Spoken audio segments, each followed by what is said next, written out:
All right. Hello, hello, hello. It is that time. It is time for Whatever Wednesday. And we are going to be doing some, well, it's Whatever Wednesday, right? So we're going to be having some fun with I Love You, Colonel Sanders, which is a visual novel game where you romance Colonel Sanders, among other things. Obviously, this is kind of like a gag promotional thing that they did, but what the heck, right? Might as well play it. So here we go. A unique game. Yes, a unique game. This is the way that it should be on Wednesdays. All the weird things, all these strange things, unique things. Yes, indeed. All right, so I just have my screen up here because they threw it together, so it doesn't have any sort of like window capture setups that you can do. So we're just going to launch the game.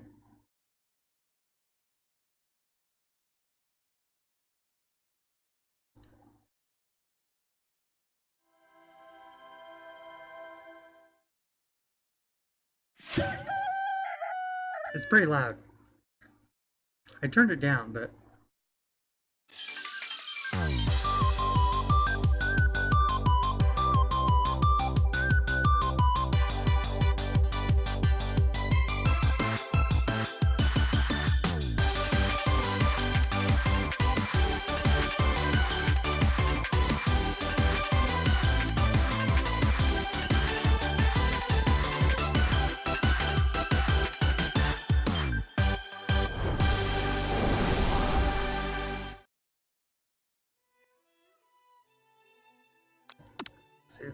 it's still really loud. I wonder if it's just the credits, because background seems fine. Alrighty. Oh my, yes indeed. Oh my. So we are gonna get right into this finger licking good dating simulator. We're gonna my son had a problem with that saying. I don't know why. I don't know.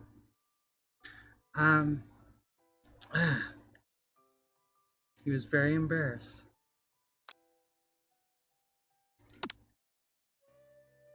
Because before we get started, tell us your name. Okay, let's see. We'll go for. Oh, what the heck? We'll just go this way, right? Look at those squishmallows. Yes, I have many. Oh, now I can't see them. I went the wrong way. There we go. Many squishmallows. Bunny.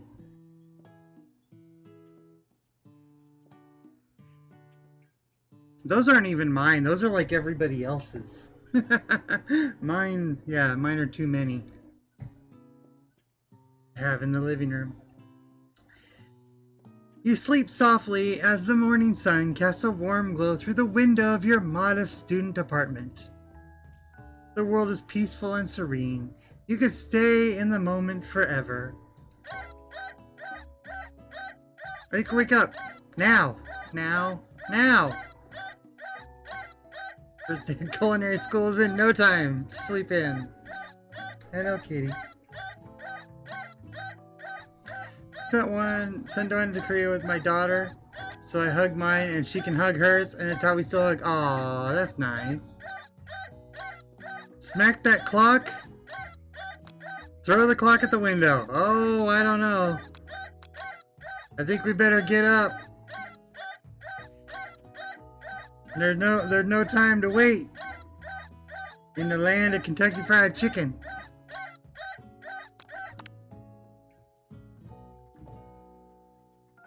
Lying in bed, you stare at the ceiling, think about everything that awaits you at the prestigious University of Cooking School.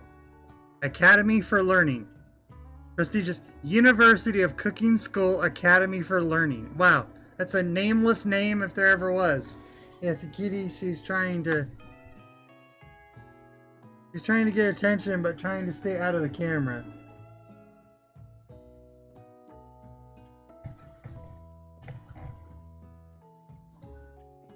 Your mind begins to wander.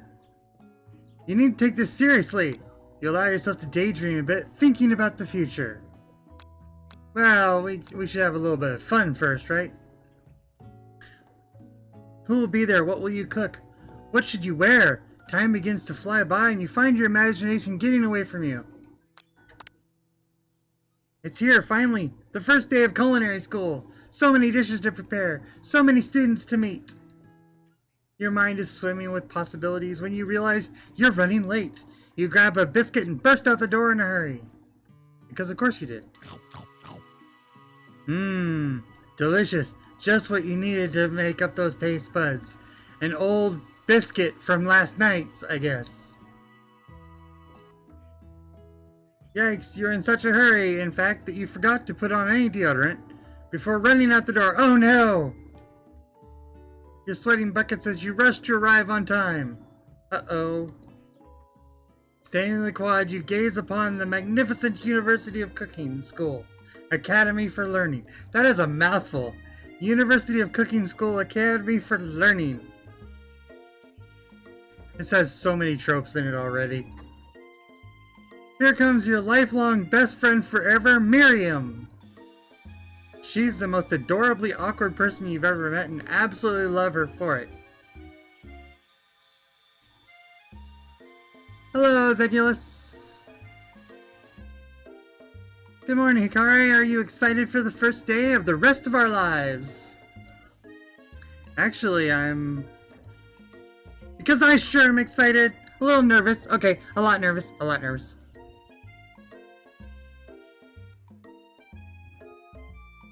What the? No, this is my stream. It says Hikari Kanzaki at the top. And the bottom.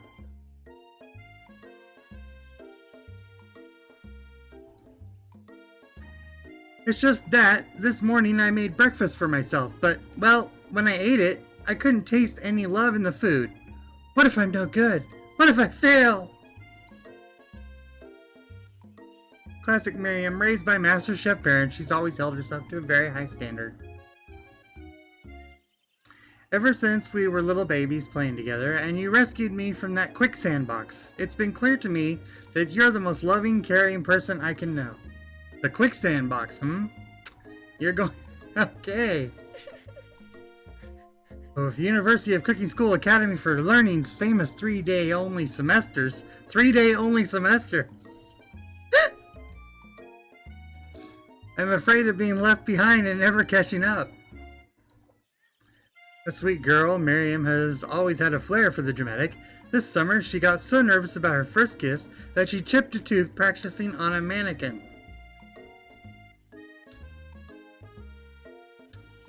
Pep talk your best friend or change the subject? Well, obviously, she's always been there for you. Remember last month when we saw that fortune teller and had our tarot cards read?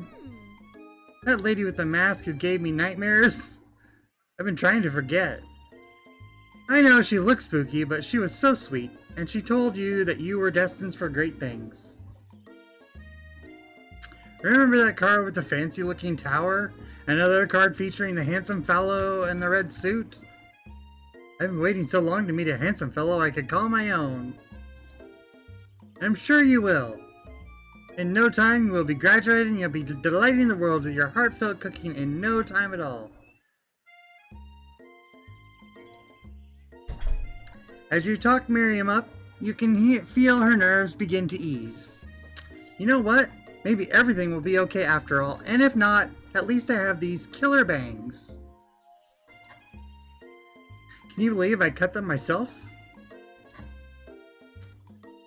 You can definitely believe it. Ouch. Ouch. Ouch. I cannot believe it. Before you get another word out, you're rudely interrupted when someone smacks your books and custom engraved measuring spoons out of your hand. It's Ashley, your arch rival. She's totally evil, but you can't help but be filled with jealousy. She can get anything she wants, and she knows it. Totally evil. Hello, Ashley.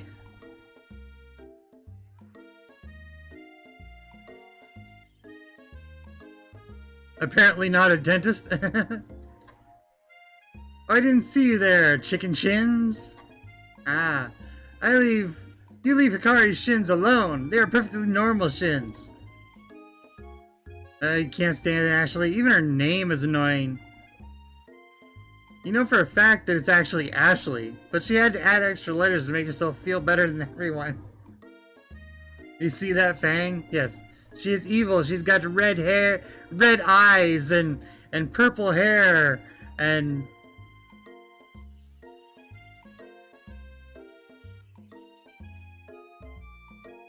vampire teeth, and a tongue that sticks out. If anyone here knows what perfect shins look like, it's us! We're not wow. Really gonna keep going with this shin thing. Not going to let you or your really weird insults get to us. Exactly. Across the quad, you see Ashley's best friend, Van the Man. Van the Man, people, has stopped to look at his own reflection in the mirror. His pants are so tight that you can see him casually working out his glutes while he styles his hair. No lie, they're rockin' glutes. I'm still curious what kind of parents make their kid a quicksand box instead of a regular sandbox. Exactly, it's like, where did the quicksand box come from? Was it like a master plot? Are quicksand blocks common in Kentucky? Van, you rang? It's the prettiest of buff fellows. You've never been sure what their arrangement is, but as long as you've known them, Ashley and Van have been just as close as you and Miriam, but substantially more devious. I can't believe that University of Cooking School Academy of Learning would ever allow people like you to attend as students. You know, right? You'd think they'd just hand us our diplomas now. Or maybe hire us as professors. You amateurs could learn a lot from us. With the first day of school about to start, there's just not time to properly tell these two off, so you resist the urge. Let's go, Miriam. See you later, losers. As you approach the door, you see a goofy-looking kid pushing hard against the window, directly next to it. Uh-oh. Oopsie. I think it's broken. You reach forward and easily pull the door open. That should do the trick. I love you!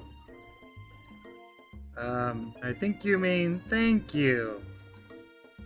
My name is Pop. I was named after my Pop. He's old.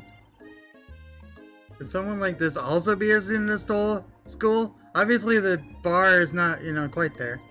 He must be one heck of a chef. Also, his name tag clearly says Bob. But I guess he's reading it upside down.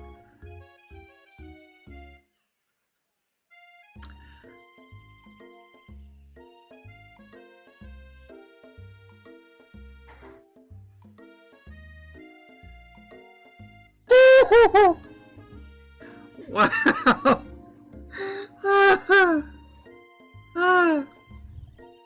Okay. Hi, Pop. I'm Hikari. So, are you going to make me hold this door all day? Nope. And with that, the young man walks into the building ahead of you. Is it just me, or is he kind of cute? I think it's just you. You both shrug your shoulders before following him into the building. You stand at the edge of the room, unsure where to sit. Other students wander in and keep themselves busy chit-chatting. A scruffy-looking pooch takes his place at the podium. That's right, we have a dog professor. Sprinkles! Now, quiet down, everyone. Who is this unreasonably cute pup, and why is he in our culinary class? You must be Sprinkles, head instructor and CEO of UCSAL. The head instructor and CEO of this fine academy. Clearly not many kids are rescued from their quicksand.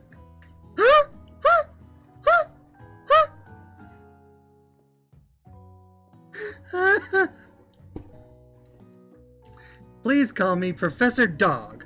I may be cute and little and fluffy, but I still demand respect.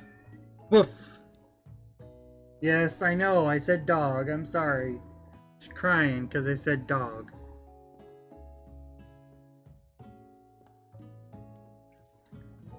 What? A cute dog is our professor? This is the best school ever. I guess only a dog is capable of picking up all the nuances of fine dining. Right. Out of nowhere, wind begins to rush around the room as you swirl of cherry blossom petals fill the air. Oh no. I'm chilly. Someone close the window. And then he walks in.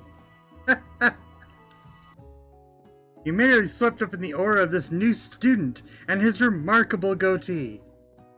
Who knew anyone could be so handsome? Time stands still. It's him. If it isn't my favorite student, Harland. Colonel Sanders interrupts Sprinkles. Sorry, Professor Dog, before he can finish his sentence. Please, call me Colonel. Colonel Sanders.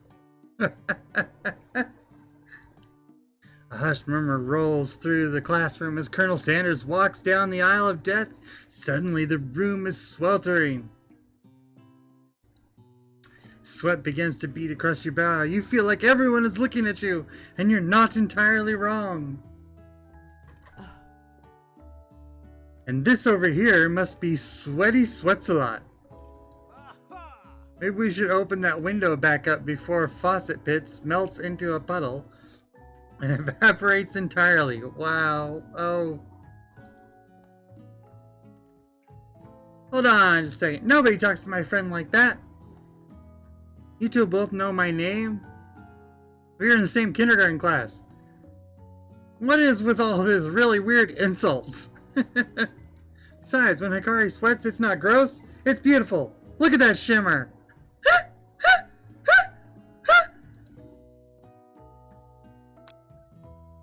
You turn to find Colonel Sanders standing right in front of you. Colonel Sanders, beautiful angel that he is, stands before you, smiling gently, his hand outstretched. Boy howdy, this classroom gets hotter than a Kentucky fryer. Please use my handkerchief. You freeze up. Colonel Sanders is talking to you.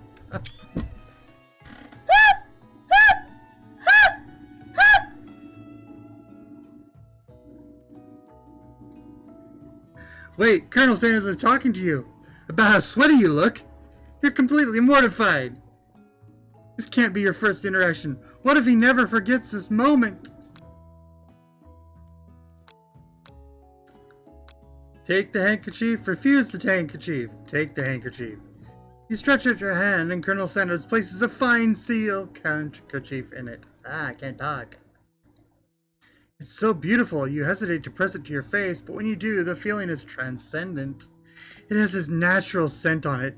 It smells of the most delicious chicken you've ever smelled. Oh, God.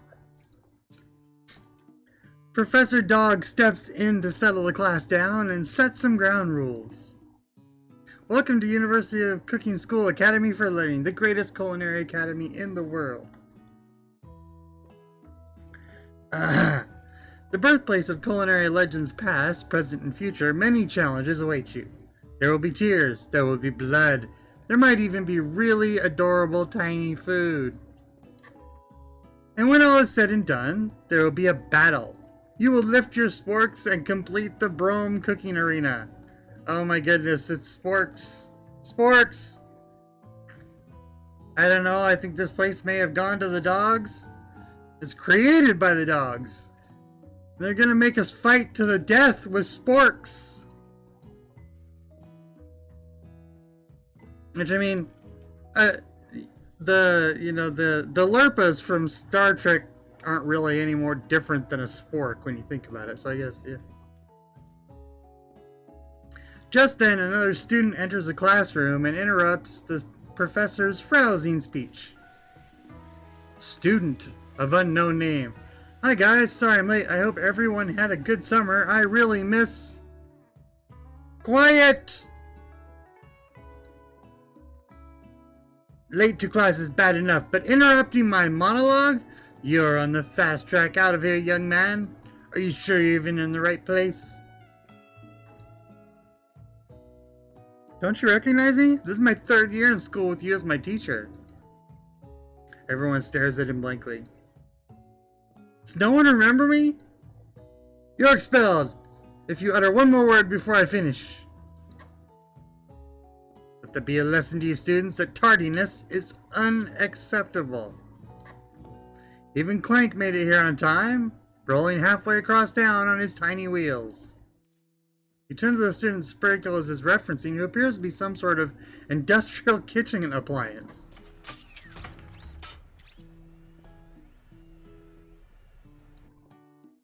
The class bursts into laughter. Oh, Clank, you rascal! Sprinkles walks in the classroom as everyone stands in silent obedience. When he gets to you, he lifts his nose into the air and takes a deep sniff. Kind of look... your diet is lacking. Based on what I'm picking up here, you definitely need a multivitamin. You should be taking better care of yourself. Wow, now the dog professor is sniffing us. We never had a talking dog as a teacher before, but Sprinkle's reputation for being smart but tough is well known. You decide to try and butter him up by giving him a treat from your pocket, but what kind? A chicken snack? A Berber ball? A beef treat? Well, clearly he's a fan of chicken, right? You reach beneath your apron and return it with a chicken snack in your hand.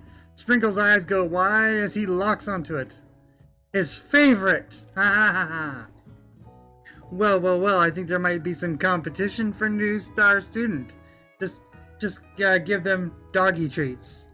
That's how you get to the heart of the dog teacher, doggy treats.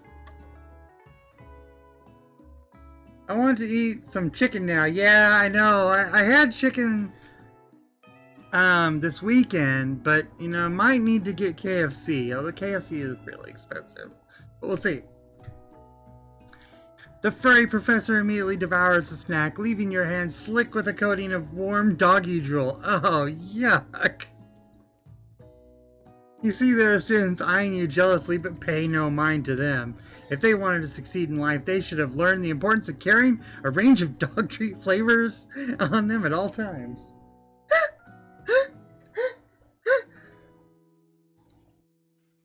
Settle down, young chefs. Take your seats and prepare to have your minds open to the amazing possibilities of culinary creation. As everyone rushes to claim their favorite seats, you're left standing at the front of the room. Only 2 options remain.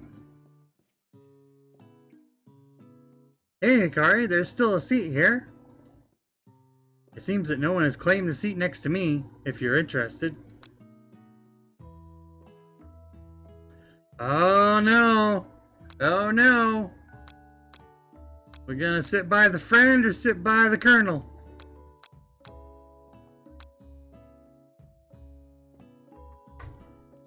And obviously the best friend has some insecurity issues, but you know, she needs to get out there and find her own person there.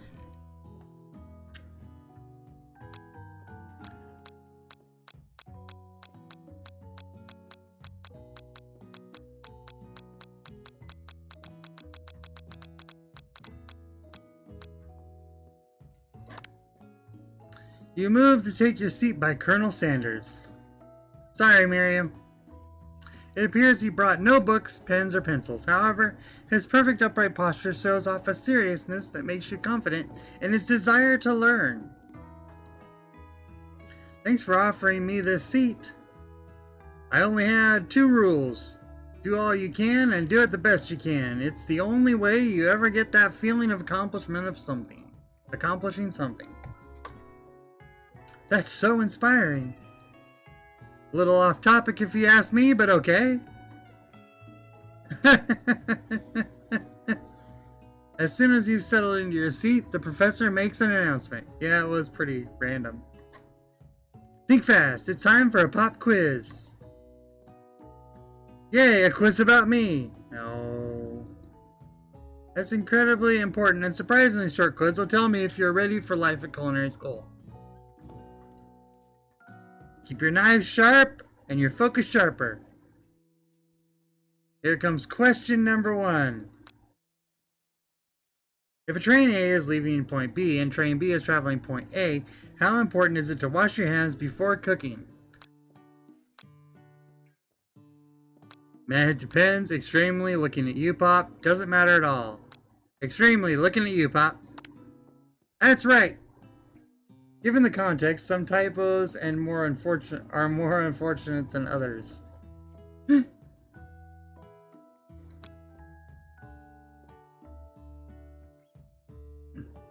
Forest is to tree as chicken is to night vision goggles.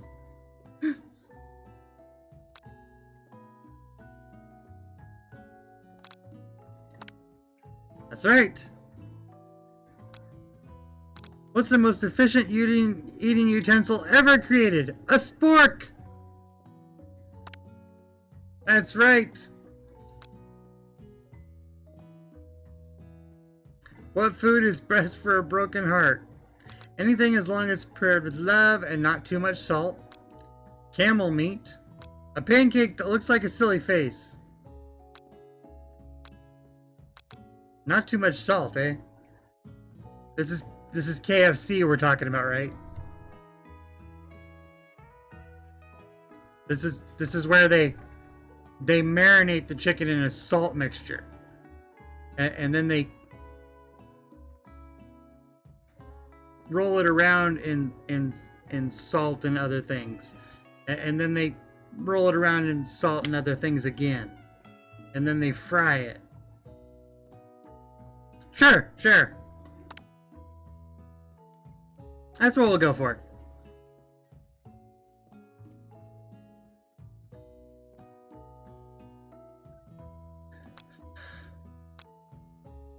Is Sprinkles a good boy? Wow.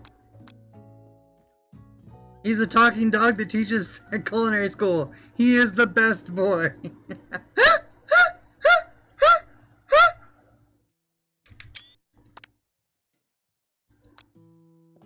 Perfect score, 5 out of 5. Wow, be honest, did you cheat? You look up to see that Colonel Sanders has been watching you tally your score. He's impressed. I know we just met, but I have to confess. I think you have a beautiful brain. And hearts fly about. Hot diggity, Hikari, you just scored some major Colonel Sandals points with that performance. May I have your attention, students? I have an important announcement to make. Time for lunch! Wow, the cafeteria is nicer than any restaurant you've ever eaten at. It makes sense that a school dedicated to cooking would also be serious about eating. A delicious fragrance wafts through the room and tickles the end of your nose. Your mouth waters. Do you smell that? Yeah, I'm gonna be so hungry when I'm done with this damn thing. Everyone, can I have your attention? Oh, it's the weird student. Is it about lunch? No, I just wanted to apologize for my tardiness. You see, I was... Howdy, folks. I'd like to make an announcement. Hey, It's about lunch. Everyone cheers. But Shh. I think that poor guy's gonna turn into the villain. said, "Shh.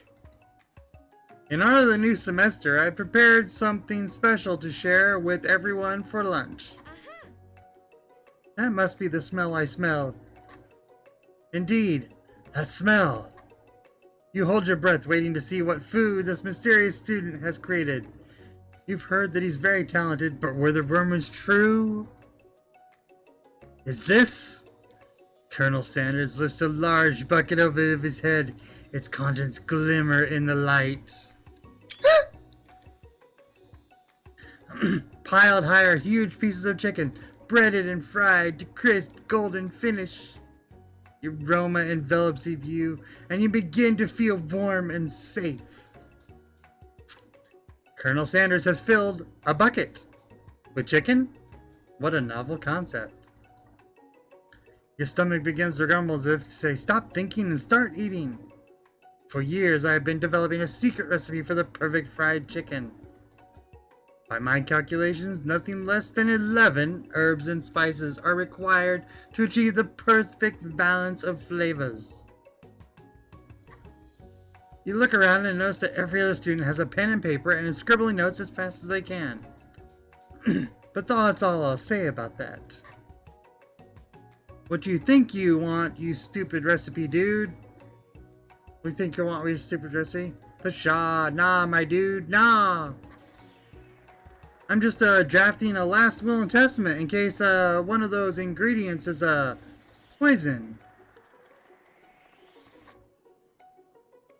Looks around nervously, see if anyone else is laughing at his sick burn.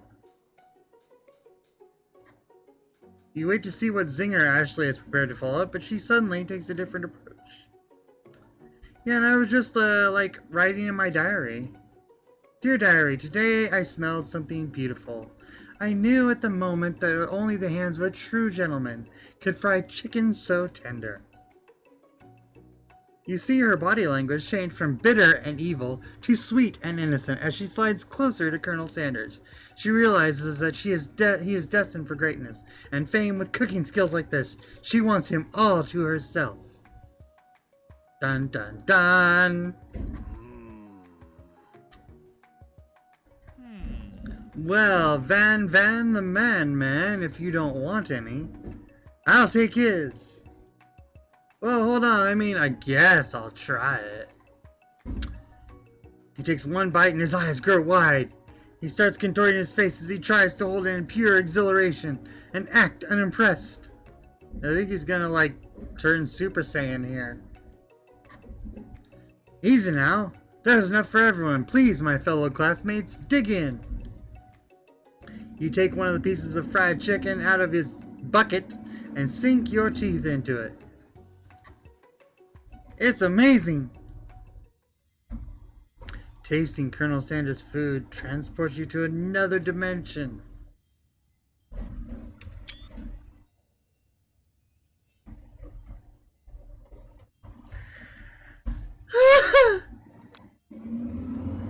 Along with your taste buds gripping a drumstick in your hand, you float weightlessly. Focus your mind and meditate on this moment. Try and identify every flavor. Savor the moment and everything that tells you about Colonel Sanders' culinary art. Swim toward the light. Swim toward the light.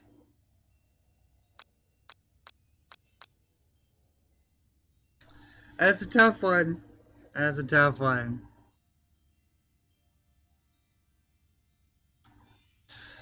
Any of these could be good. You can try to, get the recipe.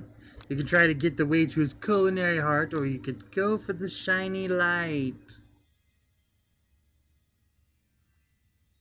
I think, since I named the character Hikari, I'm gonna have to swim toward the light. Somewhere up ahead, a bright light beckons you. The flavors are so intense, you become wrapped up in them. Unable to resist, you reach toward the light. It grabs your hand and pulls you closer. Closer! Until your fingertips connect with the end of everything. You're forever lost in the land of tender fried chicken bliss. Your mind dissolves. There is no Hikari now. There is only herbs and spices. Though Marion tries to revive you, She cannot. Oh no! I died! I died!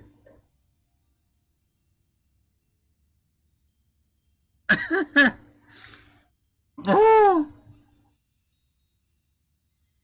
Oh my goodness. Oh.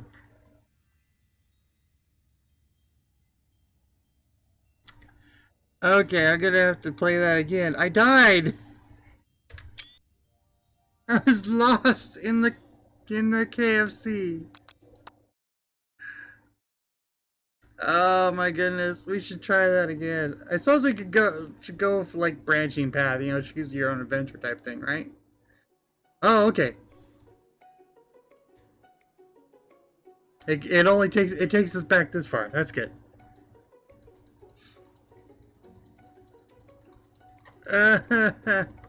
I died. I died from KFC chicken. I don't think that's a very good advertisement. I died from KFC chicken.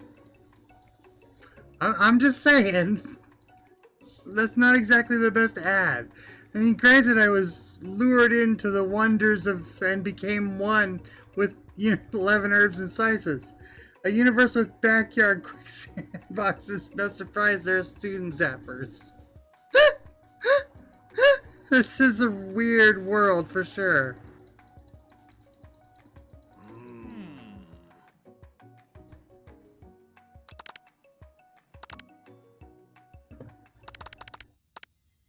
Okay, we're gonna savor the moment and everything that tells you about Colonel Sanders' culinary heart, I think. The flavors in your mouth are beautiful, pure, heavenly. What a guy. Alone with the flavors, you feel something that can only be described as love. For a man? For a flavor? Are they the same? After tasting his food, you try to get some one-on-one time with Colonel Sanders.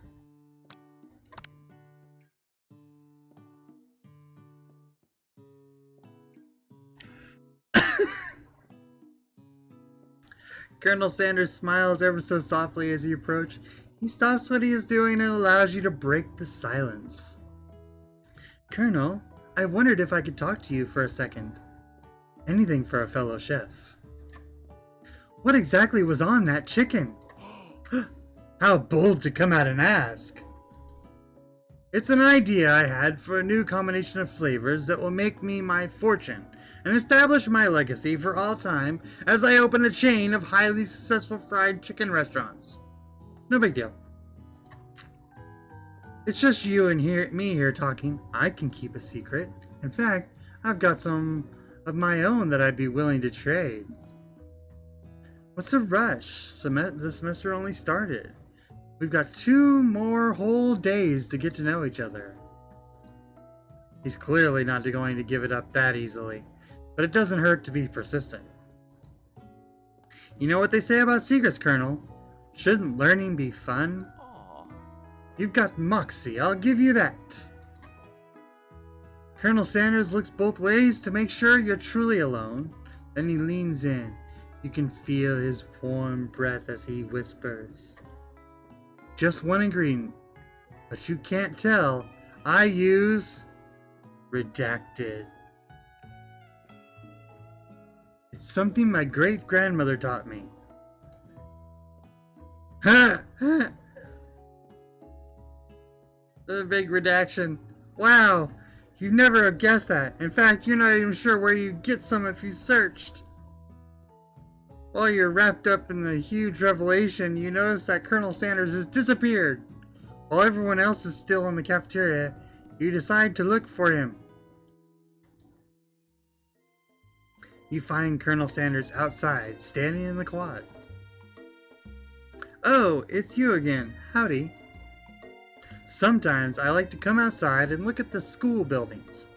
I think about how my story will continue on after I've graduated. Sounds like you have big plans. I dare say the biggest. I will leave my mark on this world. You can bet on that. Neg him? And alone together for the first time, you figure now is the perfect moment to show your personality to him. Neg him to show your strength. Wow him with a big idea to add an additional ingredient to really spice things up. Be modest but thoughtful. Well, obviously he's went to a lot of trouble to perfectly calculate this 11 herbs and spices, so that's not gonna work. I mean, yeah, you could probably go that route, but let's be modest and thoughtful. Well, I just want to tell you I really enjoyed your food. In other words, you're praising him. That's your modest and thoughtful, is praising him. Now you've got his attention. And, I mean, yeah, that's probably accurate for Colonel Sanders, actually, but, you know.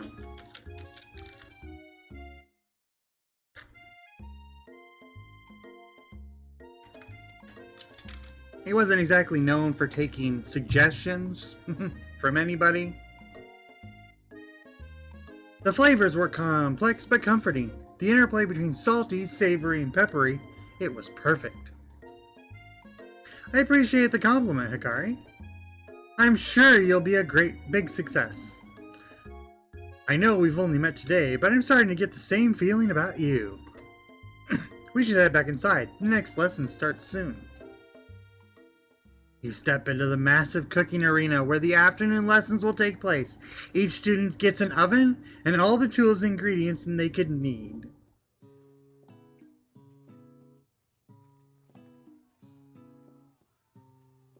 Is this going to be like one of those really good cooking shows? Or is this going to be like Nailed It?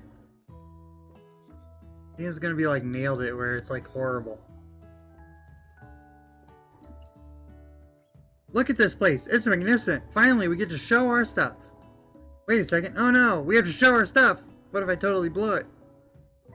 Not going to blow anything. Except maybe kisses to the crowds of fans you're going to earn with your signature adorable tiny food creation. Welcome students to the cooking arena. For today's lessons, we'll be cooking with partners. Hurry up and pair off. Naturally, Miriam looks over to you, but unable to control herself, you pounce on Colonel Sanders. Poor Miriam. Hey, Colonel, would you like to tackle this lesson as a team? A team of two, that is? Me and you, if that wasn't clear? Want to be my partner? Sure, Hikari, I'll prepare our station. Without you as a partner, Miriam is left standing all alone. Two different students will quickly take notice. Oh no. Pop! Hello, new partner. And Clank. Clank here is obviously like an old pressure cooker. Oh, my two potential partners. I'm so sorry, gentlemen, but I don't know who to choose. Looks like you'll have to pick four. Friend duties can be a little awkward, but that's the price you pay for not being alone forever. Ow! Ow! Ow! Ow!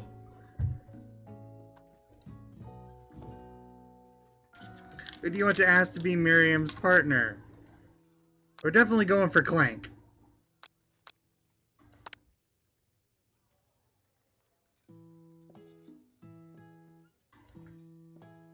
It's okay, I already ate. It's not entirely clear if Pop has any idea what the point of school even is at this juncture. It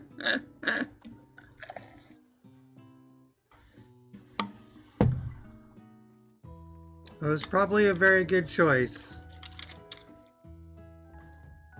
Clank is clearly excited to have some attention. He heats up and begins to roll back and forth. Uh-oh. Hold on there, fella. We don't even know the assignment yet. Technically, Clank might not have a face, but there's something charming and earnest about him. Tissue? I hardly know you. Clank judders and a panel shakes loose. You get the impression that this is a sign of affection. Looks like you two will be fine. Now it's time to focus on your own cooking classwork. Alright, you two, for today's lesson, we're going to keep it simple. Pick a basic dish and divide up the steps. No chef is an island. It takes 2 flints to make a fire. You get the idea. Which dish do you suggest, partner? Steak tartare?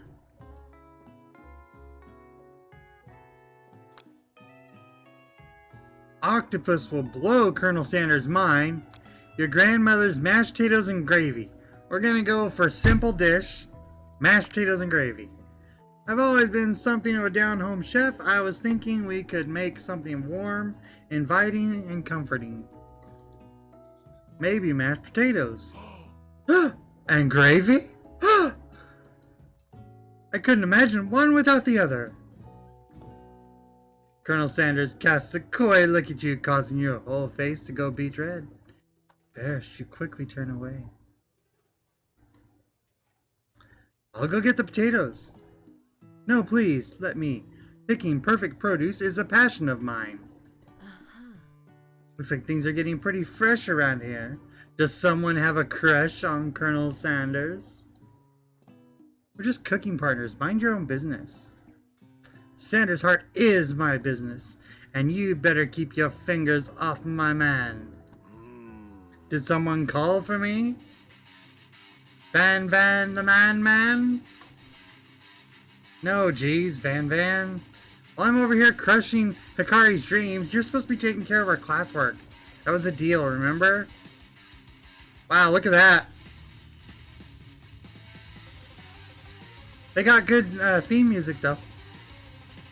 Colonel Sanders returns, arm full of peeled potatoes. He tosses them into boiling water and turns his attention to you and your old friends.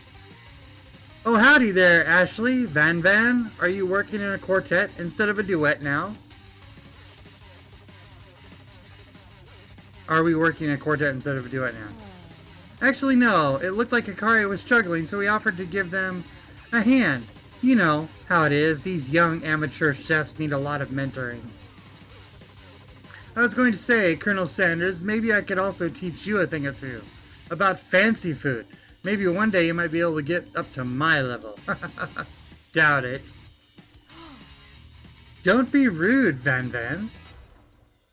Personally, I have no doubts whatsoever about Colonel Sanders' ability to concoct creations worthy of admiration. After all, your fried chicken was quite spectacular.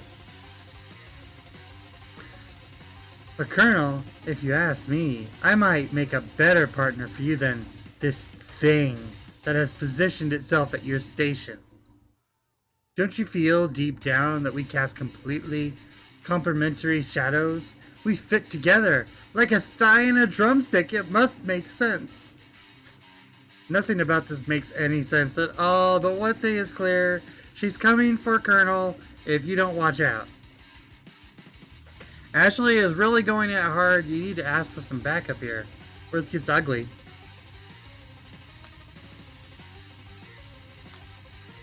Turn to Colonel Sanders, hunk of hunks in your time of need. Turn to Miriam, your forever bestie who always has your back.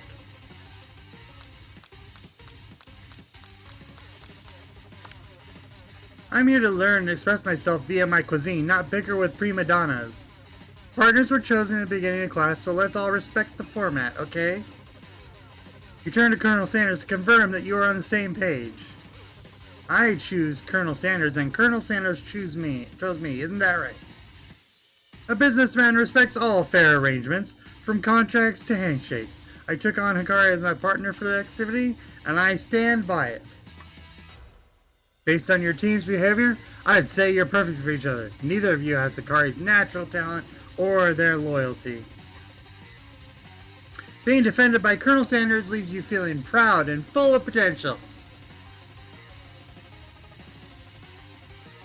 You look for Sprinkles in hopes that he might step in, but he's nowhere to be found. Darn those cute corgis and their short but sturdy stature.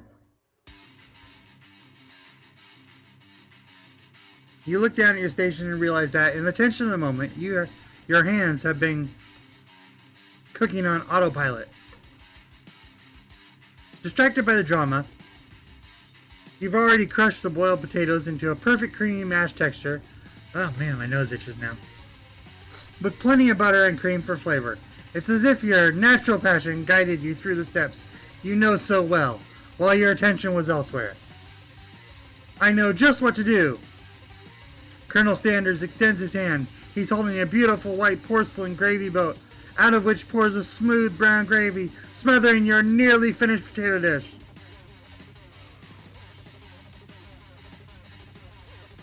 Sorry, my nose is really itching. Gravy flows down the mound of mashed potatoes. The result looks spectacular. Granny would be proud. Colonel Sanders holds a spork out to you. You reach out and grab hold of it, but he doesn't immediately let go. The two of you stand holding the same spork, and for that small moment, all of the madness and pressure in this crazy world stops. Your eyes lock. The moment is electric. Time stands still. If you love something, set it free. Together, you dig the utensils into the mashed potato and lift a helping sporkful up. When you see Ashley with a sinister look, you know she's plotting against you to be with Colonel Sanders. Do you think the real Colonel Sanders is rolling in his grave over this game? I don't know. I would imagine he's... The real Colonel was weird, so I can see his weirdness in the modern age being okay with this. He's kind of a jerk too, but I mean, he was pretty weird. It's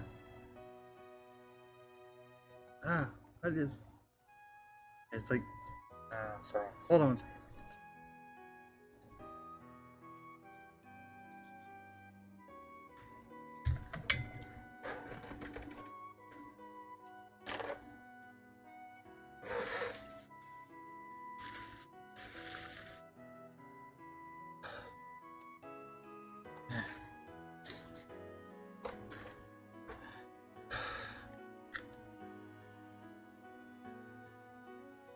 There we go.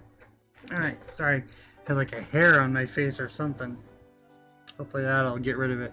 Of course, once my nose starts itching, it never stops, but you know, we'll see.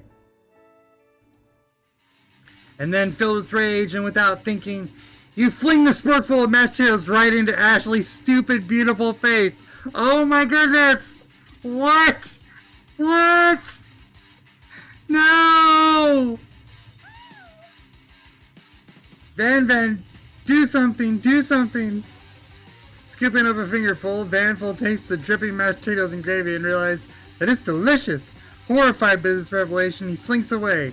Will he ever be able to cook something with so much love and integrity? Hold on right there, Akari. We do not waste food in the brome cooking arena. Colonel Sanders, I expect better from you. If you throw one more spoonful, you better be prepared to eat it from wherever it lands. Oh no. Can I have his potato face? Ant-Man rushes back over, a covered dish in his hand. Mashed potatoes, gravy, pathetic. In just a few minutes I prepared a full meal. Gaze upon my specialty, braised tentacle of octopus in a silky saltwater sauce. Plated on a battle axe bladed forged by my supreme chef ancestors. You've ignored me for too long. That ends now. I who will have the first bite, and you will all look on with envy. The interrupting student rushes his van, and swipes a bite of his signature dish right off the plate. No, don't! Something about this dish doesn't strike my nose right. I think that octopus was rushed and might have turned in the process. The results could be toxic. Too late. It's been eaten. And now the unnamed student. I think I left something in the oven. I don't feel so good. It killed him! He's dead! Or he's a sheet! I'm not sure which. Everyone step back. Don't take another bite. When you look back at the plate, the rest of it's gone. You notice the tip of the tentacle being slurped up in Pop's mouth. Pop winces in pain for just a moment, then almost immediately back to his oblivious self. Huh. Oops. Tastes like poison. The entire class has gathered to watch Pop's final moments. Shock has frozen the whole crowd. They are as motionless as statues. The class bell rings, disrupting the moment and snapping everyone back to reality. It appears that Pop's enthusiasm for trying new things, despite oblivious danger, has inoculated him against poisons of all kinds. Not sure Professor here make enough money. Ghost of student. Hello? I turned into a ghost over here. Seeing that you're shaken up by that really annoying student and all his nonsense, Colonel Sanders approaches you. I'm sorry you had to go through that. Please, let me walk you home. What? Like, for real? Oh, come on. This poor guy. You follow Colonel Sanders out of the room. At night, the school building is taken on another vibe entirely. It's dark and more than a little spooky. Colonel Sanders stands in the quad's neon glow and speaks softly. Those mashed potatoes you made in class today, before you go on, I want you to know they're not a great representation of my skills. I don't even realize I was making them. They were amazing. The rising music. Tasting them, it reminded me why I became so passionate about food to begin with. Colonel Sanders is getting choked up. Cooking is obviously important to him, in a way that you find inspiring. Now might be the perfect time to tell him you're developing feelings for him. Colonel Sanders? Yes, Akari. There's something I need to tell you. Hold it right there! There's something I need to tell you first. You see, when I was just a boy, I had a dream that one day I'd be the greatest chef the world has ever seen. And every day since, I've been working toward that dream, day and night, never stopping, never resting, also lifting a lot of weights, like so many weights. We should follow our dreams with all of our hearts, that our souls might grant them like wishes floating on a shooting star. Hey, no, shut up! I'm the one here saying inspirational stuff and be a star of the story. I have a vision. We can serve rapidly prepared inferior versions of such memorable meals to the masses. And serve rapidly prepared inferior versions of such memorable meals to the masses. Are we forgetting that your cooking literally killed a guy? You can't prove that. I also saw you kill that guy. What was his name? Nobody knows. Somewhere in the distance you hear a long, sad sigh. Forget him. We're talking about me. Me. I'm the hero. The Spork Monster here is to fight a hero. The Spork Monster?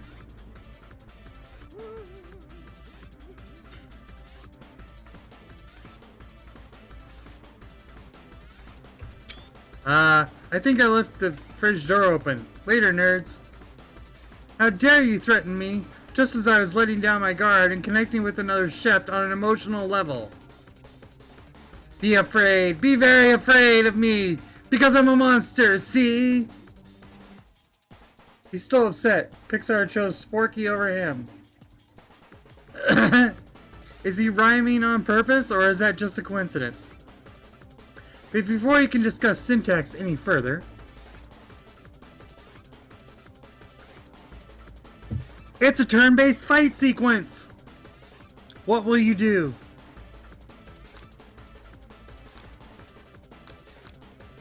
Defend! You decide to defend. Which defense will you choose? Trepidation. You close your eyes tight, but then open one just enough to squint and see the Spork Monster across the battlefield. For some reason, this makes you feel more prepared for what comes next. Spork Monster goes on the attack. They spit hot gravy at you. You take 1 damage. Fat lot of good that defense did. Attack! Cook with love. Chow down.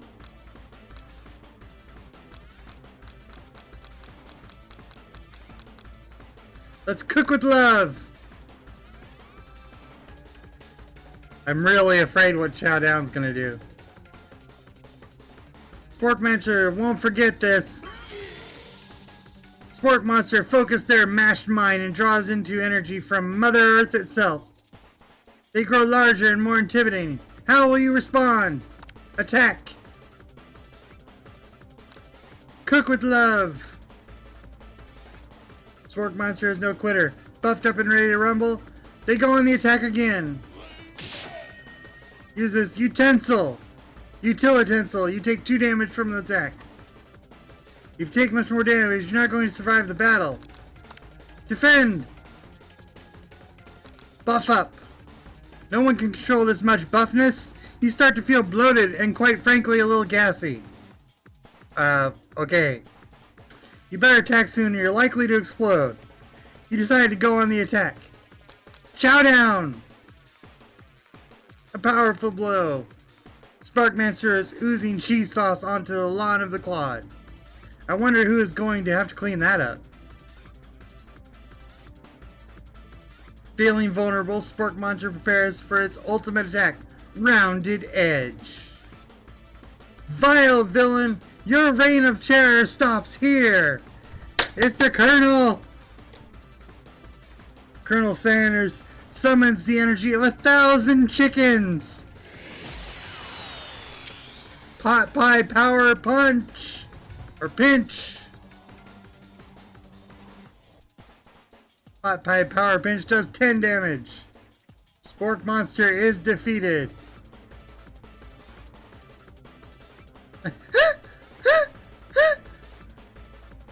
You saved me. An injured Spork Monster spews steam into the night. Forget mercy. Finish him. Spare the wretched beast. You manage to tamp down your disgust at the sight of this gnarly beast long enough to realize that he's still a living creature with a pure soul. A living creature with a pure soul?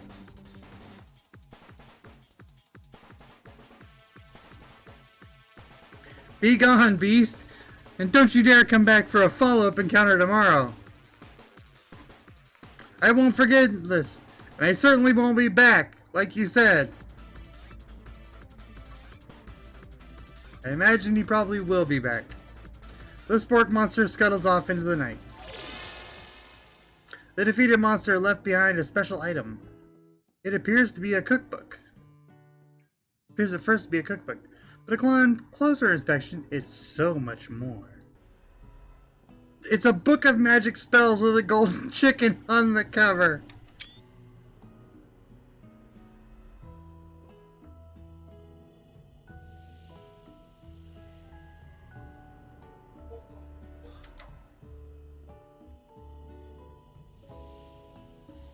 That's it. The Colonel was always a secret clickomancer. You open the cover and find a library card tucked inside. The last name to have signed it out is Borko. Borko? That name sounds strangely familiar. Your blood is pumping. Maybe it's the unnamed student? As you stand in the quiet of the night, holding the mysterious book in your hands. As you come down from your battle buzz, you realize that your final attack has left you completely depleted. The world around you begins to fade away. Without any energy to keep your eyes open, darkness overtakes you. The image of Colonel Sanders flashes before your eyes as you fall asleep. He must have helped you get home. If you're tired, in your tired state, you don't know if you could have made it without him. What a guy. You want to thank him. You don't have strength to utter a single word. You feel your covers being pulled up over you and you're tucked in tightly. Good night, my Colonel. Oh, wow. In your dream, you're together with Colonel Sanders, For some reason, Sprinkles is also there, instructing your love. Dreams are weird.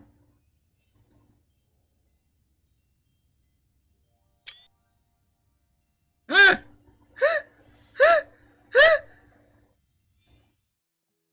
You awake on day 2 and attempt to process the wild visions you had. Were they memories or premonitions? And then there was that secret ingredient that Colonel Sanders went ahead and told you outright. Not much of a secret, huh? It's probably just because he already trusts you so much. Sure, that makes sense. We'll go with that. You meet up with your bestie in front of the school. Before you can tell her about the encounter with Sport Muncher, she launches into a story of her own.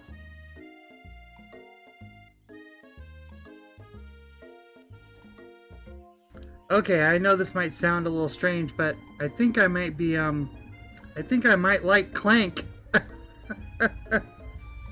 Oh, of course she does. Like him? Like? I know it sounds like it's moving too fast, but there's something about him. I like him. Like him. Got to talking after class, and he's actually a totally sweet guy. Not only that, but he's really smart. He told me all kinds of stories about Colonel Sanders. Do you know that Colonel Sanders was the most popular kid in his high school? No, but that does make complete sense.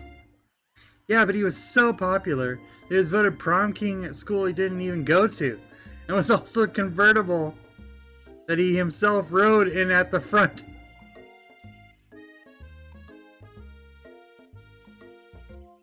And he was also the convertible that he himself rode in at the front of the home. What? I'm thinking maybe something got lost in pressure cooker language translation there. Either way, maybe it'd be best if you took it slow with this new boy, like I am with Colonel Sanders. You and Colonel Sanders, the coolest guy in school, the most famous student to ever attend University of Cooking School Academy for Learning, you're a thing now? We definitely connected yesterday. Aha, sure you did. You're great. Why wouldn't he be into you, I guess? Laughing at the implication that you and Colonel Sanders might be a thing is definitely not cool. You are great. Clank was the convertible. Yes, I think so. You have an idea about how to prove that your love is real. Alright, I need to go AFK again. I need more drink.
Alright, let's come on back.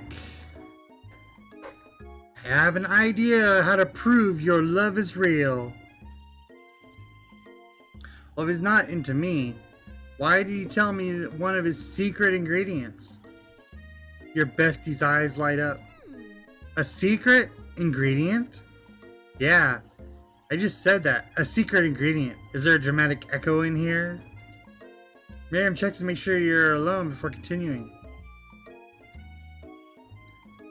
So this summer, while I was on vacation with my family, a lovely man approached me in the botanical garden where I was wandering. This can't be good. He told me about his passion for spices. Secret spices. The man even gave me some. To show me what he meant, he said if it was a powder created for his super duper rare dried flower petals, and that if I did him a big favor, I could have some of my own. Please, Miriam, don't tell me. So I filled my suitcase with them and brought them home.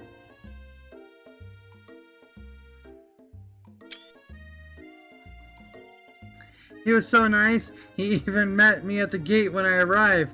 Later, when I cooked with them, a very strange feeling came over me.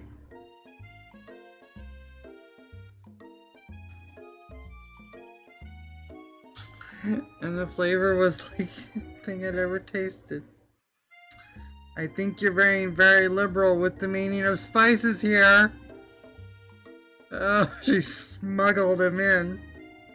Whatever. Anyhow, we both share an interest in cooking, so we stayed in touch, like pen pals. I bet he would love to know more about the new spices. Well, I'm definitely not supposed to share Colonel Sanders' secret recipe. And besides, I only know the one ingredient, so I doubt it'd be much use to anyone. Please, please, please. It would mean the world to me. No one is, no one has to know it came from you or Colonel Sanders.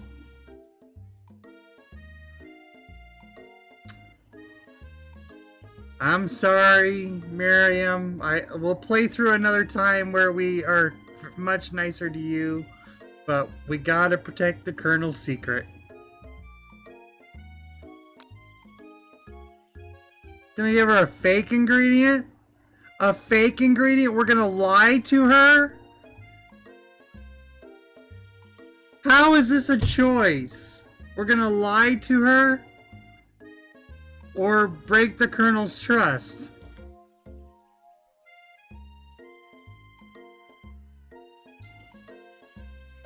Oh no, I can't do this. I can't lie to her.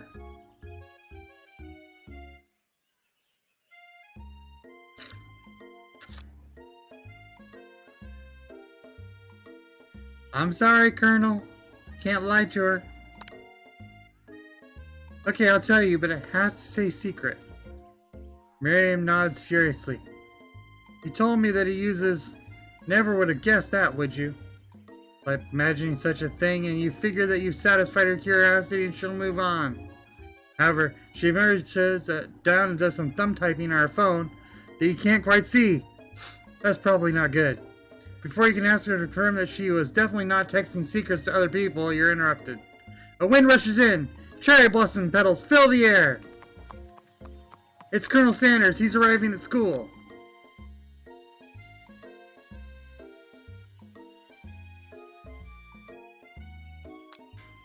Run to him. This is going to be bad. You decide the best way to show Miriam how serious you and Colonel Sanders are be to run to him and spook his horse. Surely he'll sweep you up on the back of his stallion and you'll ride away together. That'll show her good. Oh, Colonel! My Colonel! However, your son moves, rides the horse, and it rears up, kicking you directly in the face. The force of the blow completely knocks you out cold. In the darkness, you see a vision. Oh, Hikari, I'm here to deliver you a message. Not this guy. It's important that you remember this exactly as I say it. If you forget, the world could end. So you know it's serious. I've been trapped in a realm beyond, but a great prophecy relies on my return. And only you can save me. All you do is repeat my name 3 times. And that name is... But before you continue, you're suddenly awake. Ah, gee. You awake to find Colonel Sanders tending to you. He roused you back to life with a satchel of secret spices. Or is that just his natural seasoned musk?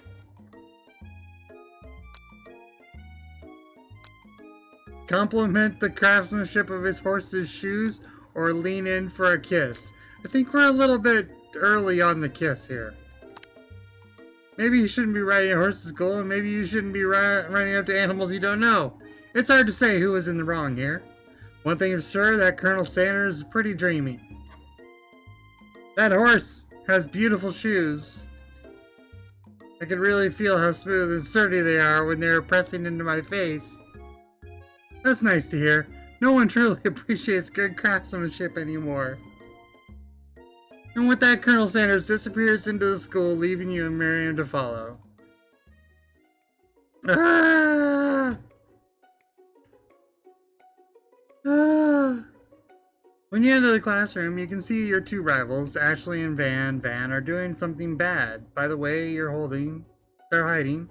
You know it must be really bad.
Like counterfeiting recipes bad. Experimenting with restricted ingredients bad. Summoning a demon bad?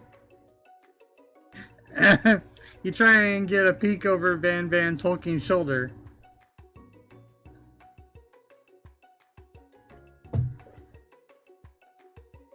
Restricted recipes and summoning a demon. Whoa there, little one. I'm not sure you're ready to handle this.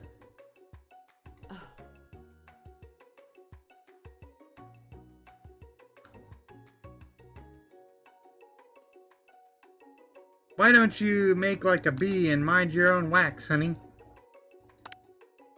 You sit near the rivals but leave your back turned to them. You even hear Van mutter something that sounds a bit like a magic spell.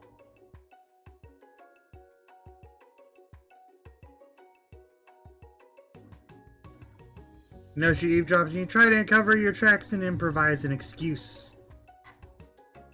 It's time for class, and you're distracting the rest of us who want to learn. Now you've upset them. Oh, and you're the Emperor of Cooking, are you? You make the rules? I'm not sure you know a good meal if it ain't you. Being the best chef in the world takes more than culinary skills. It takes creativity. It takes panache. And it doesn't hurt to use a little evil.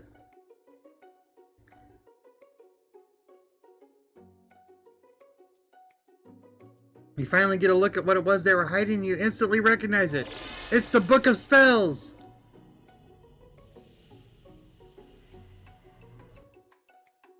That's the same book that I found last night in the quad. Ashley immediately elbows Van, who hides the book behind his back. I don't know what you're talking about. That book is a family heirloom, and its contents are secret. You know that they haven't just been studying the book.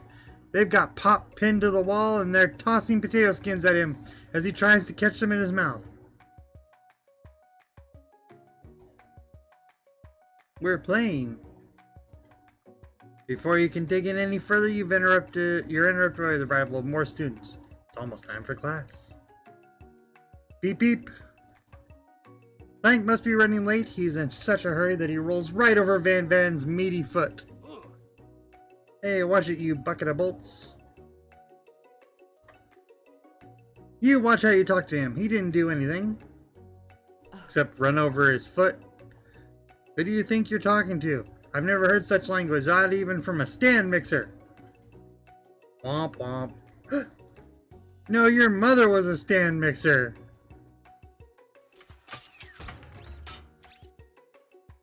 Uh-oh, it's gonna be a fight. Van Van jumps to attack Clank, but Clank shocks Van Van, sending him flying across the room.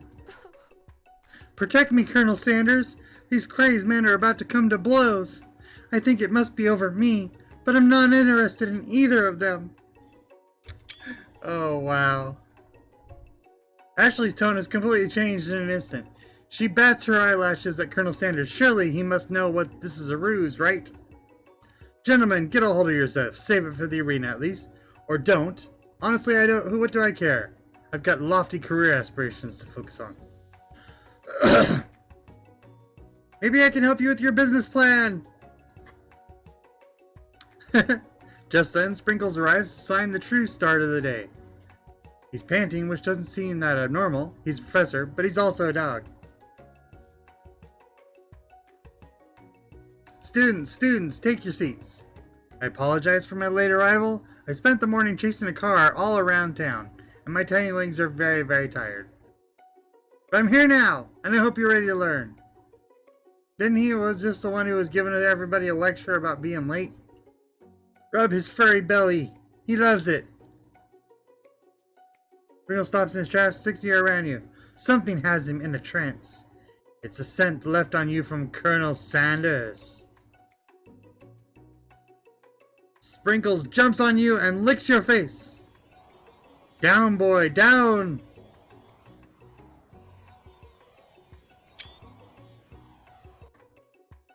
A command shouted by Colonel Sanders snaps Sprinkles out of his trance.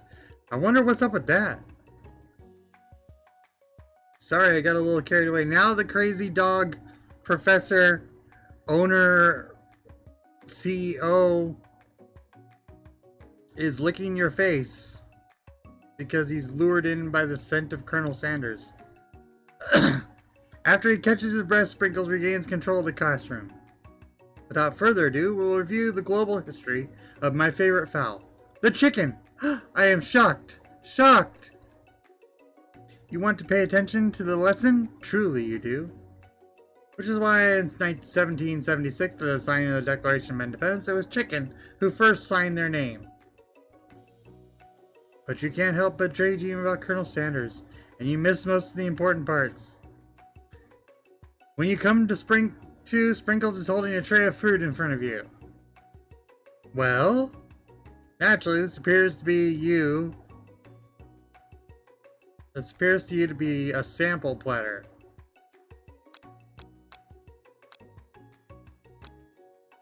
A glass of water, a shimmering pepper, a dog biscuit.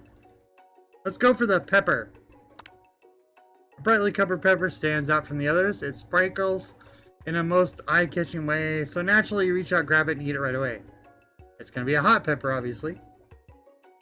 Hi, yes, I would like to order some KFC for supper and delivered by Colonel Sanders. Yeah, this is really bad. I had thought about getting KFC beforehand, but then I didn't go out to, so I didn't. Yeah, this is bad. However, your body is not prepared for the heat. The pepper has triggered an intense spice hallucination. It feels like forever as you trip through the universe. My friend! Ooh. This guy again. I'm here to give you an important message. You must avenge my death and fulfill your destiny. All you must do is... Cough. Cough. I was saying, to fulfill your destiny, all you must do is... Cough, cough. Sorry, I think I still got some spice stuck in my throat. It's fine, I'll work through... Cough. To fulfill the prophecy, you must... You feel yourself begin to regain consciousness. Oh, man. Kill Colonel Sanders.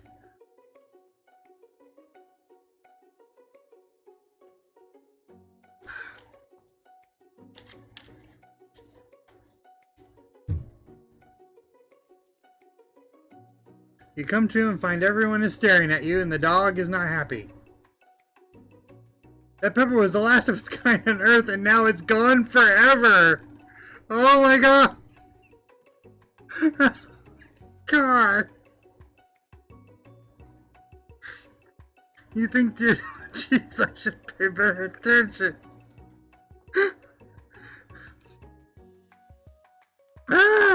We all make mistakes. I'm sure he'll forgive you someday. Come on, it's time for lunch.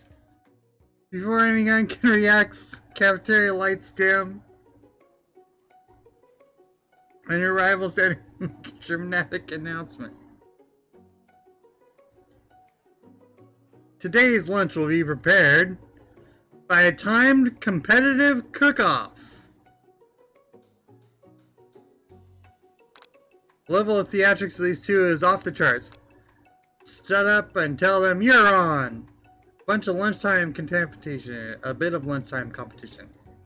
Count me in. If I have to wipe the tables with you fools before I set my lunch down on it, then so be it. I'm not the fool. You're the fool, fool. Good one, Van Van. I like your gumption, Hikari. I'll be watching your performance. Just as things reach a boiling point, Sprinkle steps in. Surely he'll put a stop to this madness. Now, students, please settle down. This is a lunchroom, not a sports scene court. Finally, a little sense. You breathe a sigh of relief. At least, not until we turn on the timer. Ah, man, my nose itches so bad.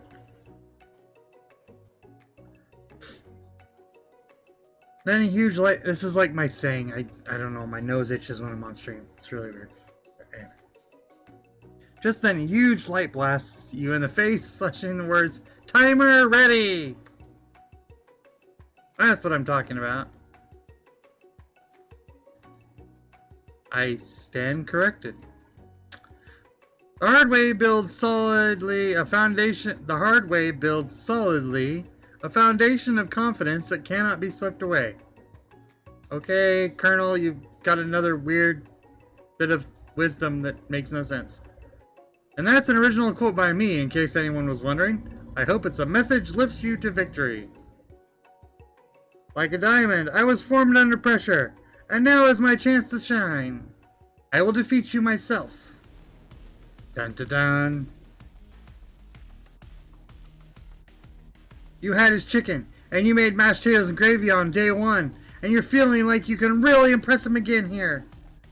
It's time to boil some water for the potatoes. Think fast. If the timer runs down, you'll be forced to pick randomly.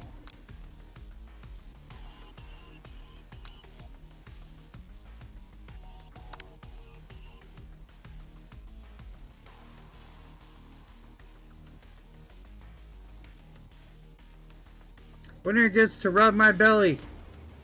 Let that enticing offer motivate you. You're going to need to season the chicken before you cook it. You don't know Colonel Sanders' recipe exactly, but you have an idea. 11 herbs and spices. You might not know all the ingredients, but at least you're headed in the right direction. Tail wagging intensifies.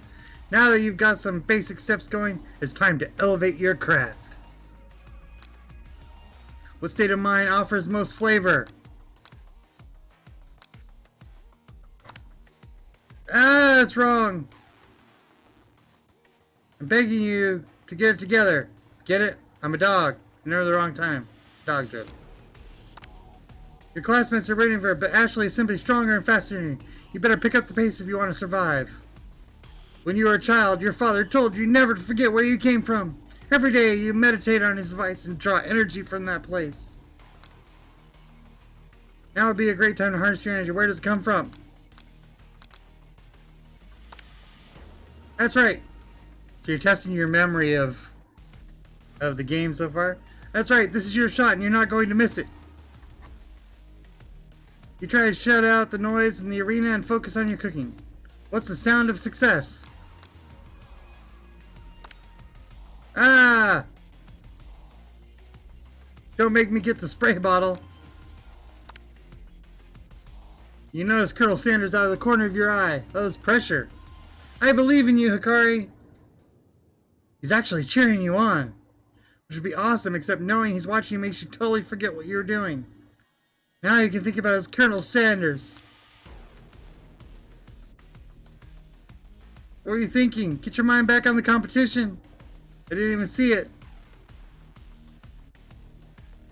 You're stranded on a desert island with only one desert cookbook. Which do you take? What a hunk. I know, right? You know what? Shouldn't you be focused on a challenge? You're falling behind. You and Colonel Sanders exchanging wedding vows. What does that have to do with fried chicken and delicate biscuits? You're really struggling to keep up. The next station over, Ashley has begun plating elements of her dish. Make up time, you toss your biscuit dough into a standing mixer. As you do, the crowd gasps.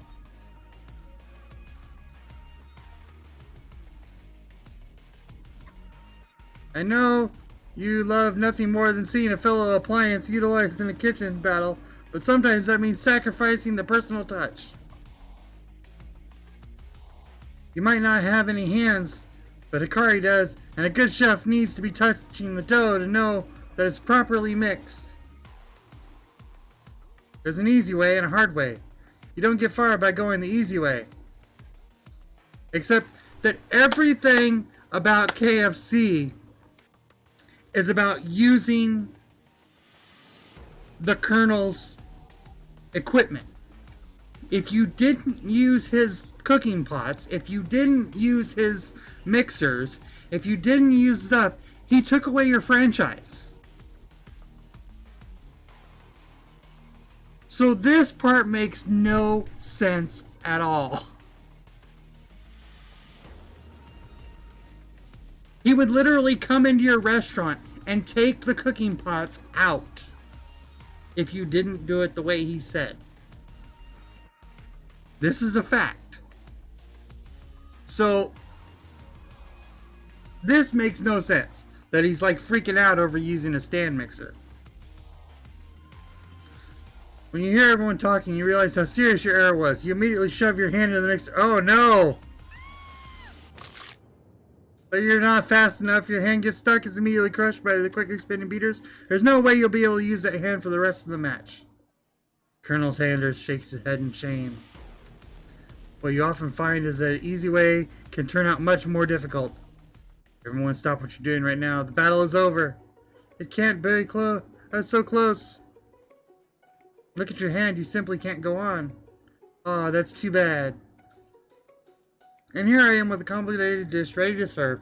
Sure, that makes me the winner by default. No, it wouldn't be fair to compare the two on account of Hikari's entry. You see Sprinkles begin to lick his doggy chops as he locks onto the dish. But I suppose you should at least tell us what you prepared.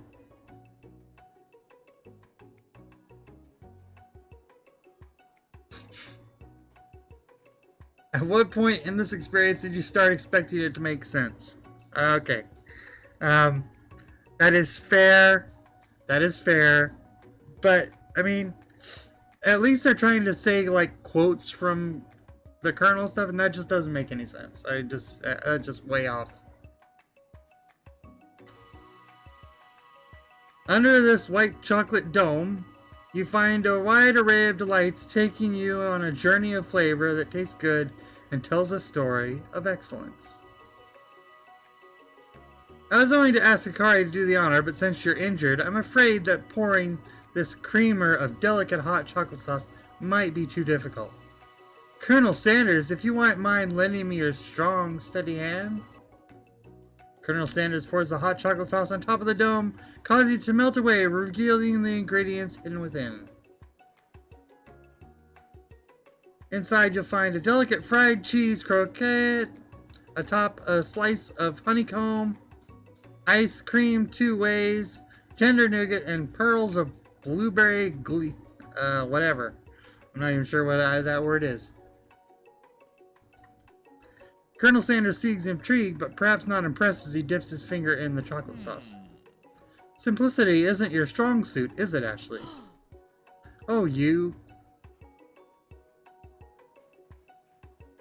As he places the sauce-covered fingers into his lips, Ashley leans over and whispers something into his ear. A dab of sauce sticks to his mustache.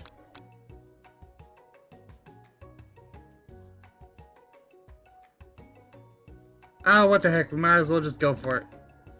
You reach out with your apron to wipe the sauce off of his glistening face. Colonel Sanders recoils and brushes you back.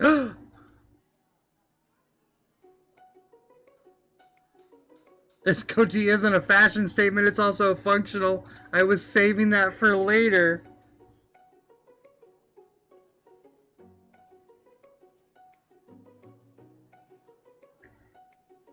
No!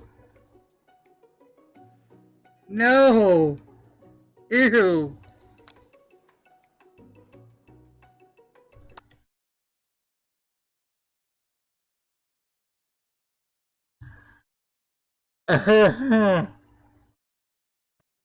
Ew!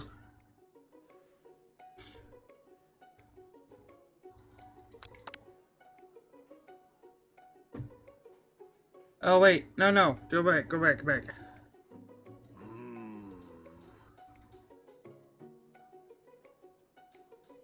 I'm on a personal journey to learn to love.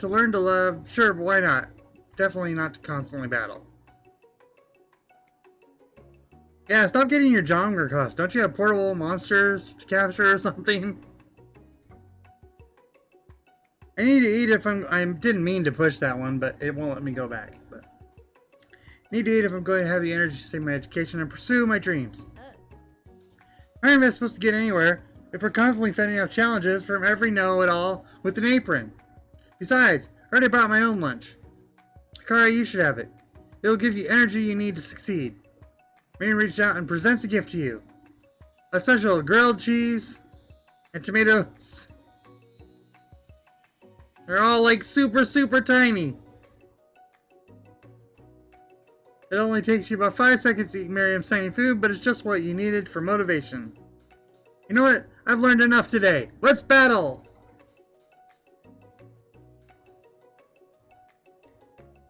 Okay. Same thing.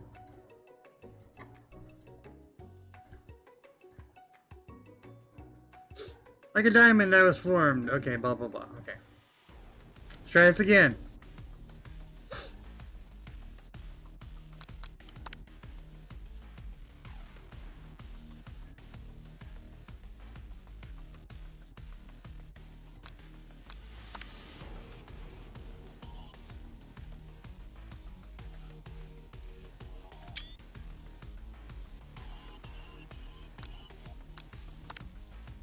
Ah!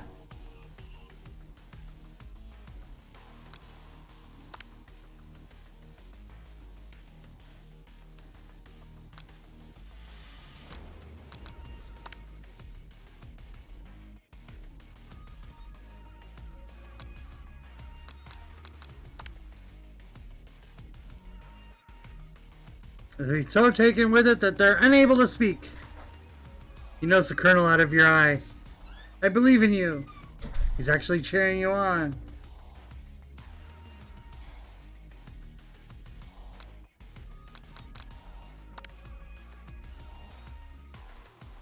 You're stranded on a desert island or the only one desert cooking book. Which do you take?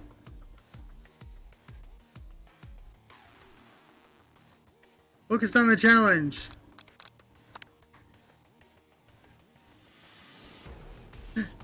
Nothing here obviously matters.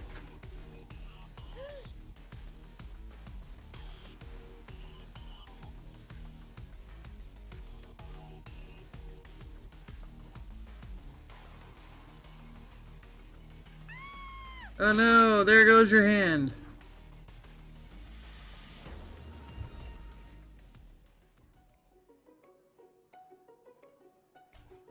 I wonder if I got all 3 right, if it would have been better. But I don't think so. Still same stuff.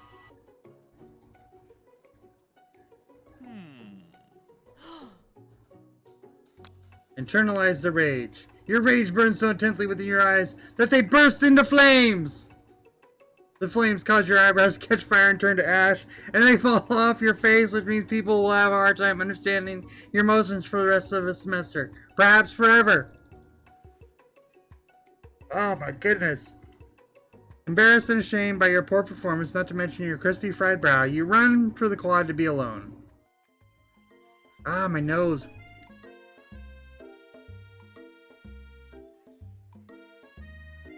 Hate this. It's the more it itches, the more I rub it, which makes it hurt, makes it itch more.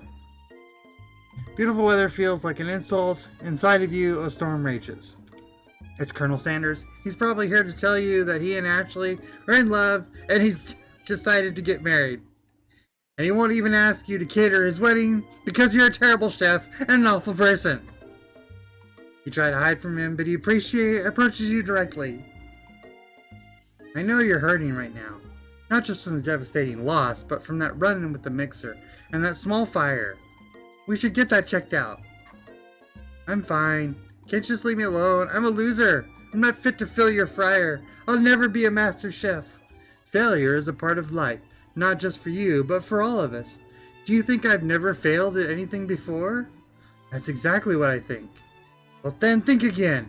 I wasn't always the man you see before you, enrolled in culinary school, incredibly handsome, successful, motivated. Well, handsome, sure, I was born that way. Wow.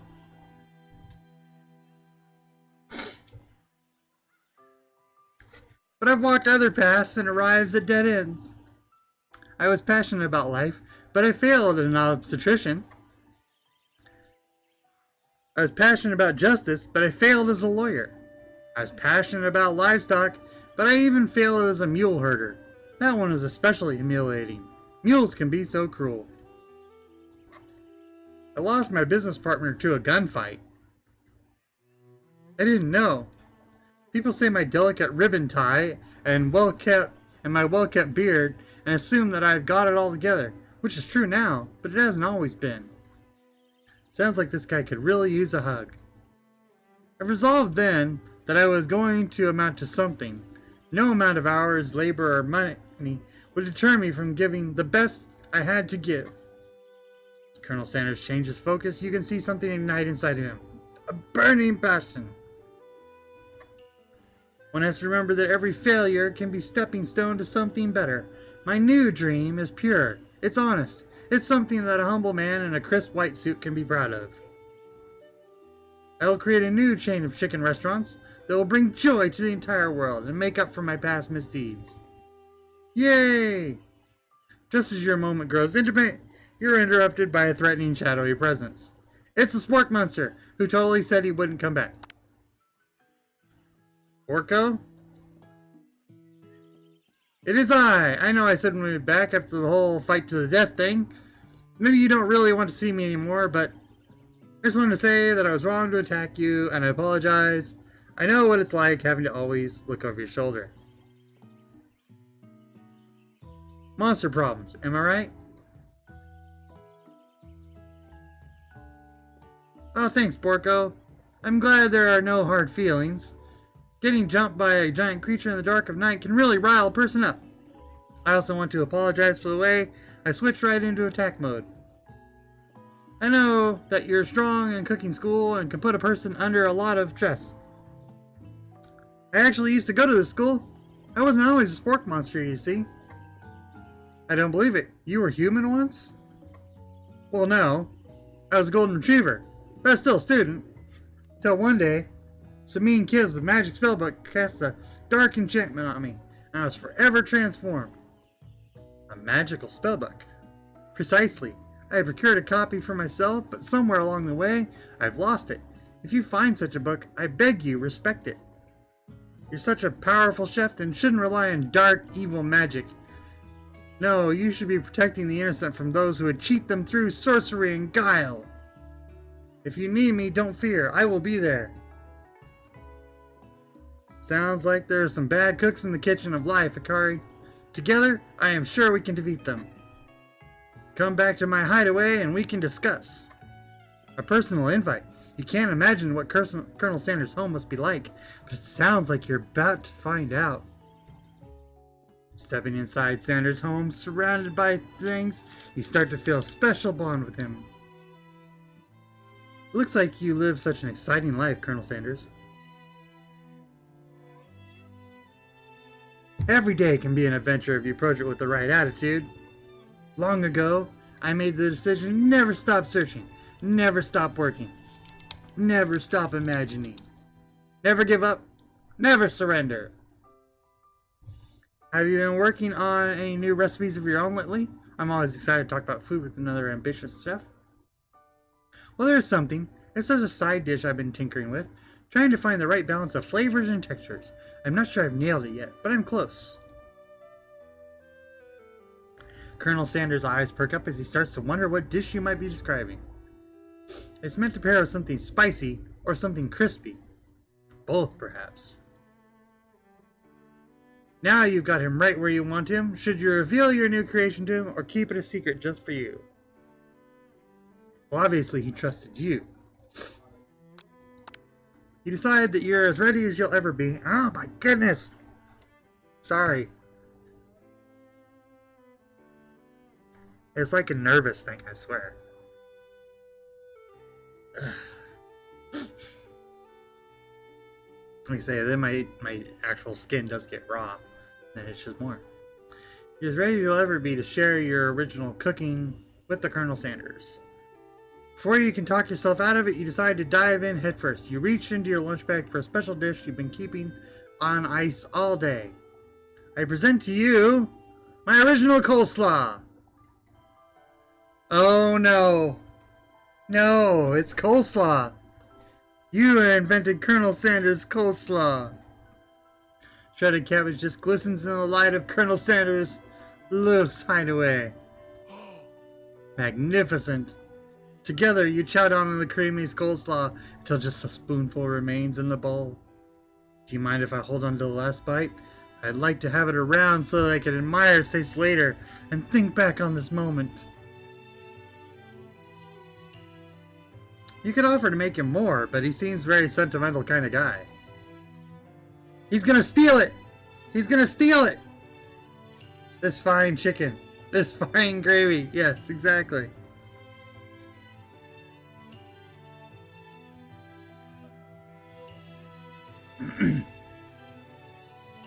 He's gonna steal your recipe! Please make yourself comfortable. I'll be back in just a moment. You realize that now would be a perfect time to do some snooping. Around the room are various items that you can look closer at. Each item seems to radiate memories and emotion. Tap on an item to discover more about the Colonel.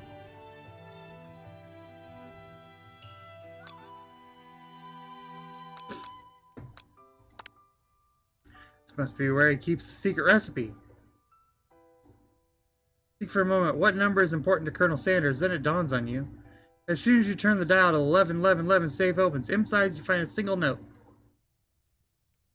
Can chicken be prepared Chastimi style?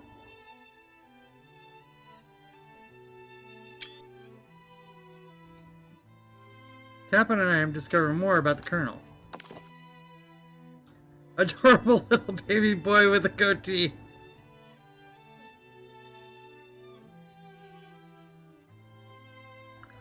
Wow. That or maybe it's a drumstick that he seems to be walking like a rattle. Who frames a baby picture of just themselves? Well, the same type of person who would make their own face the logo of the company they founded, am I right? Oh, wow.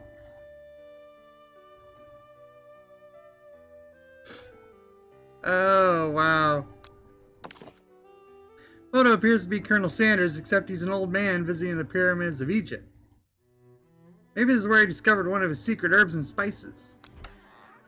Tap on an item. Oh, the door opened.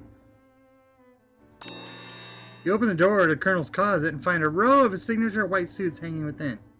You take one of it off the hanger and try it on. The jacket is a bit big for you, but it's soft and comfortable. You give yourself a deep hug, breathing in his scent. They say that home is where the heart is. Is this what they meant?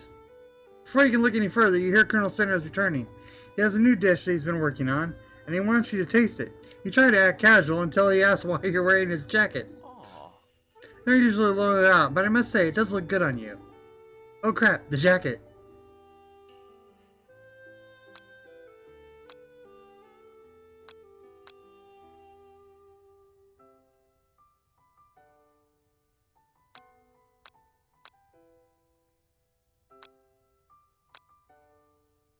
I think if we try to move too quickly, we're gonna have a problem here. We can try. Oh, this isn't that kind of game. Not that we play.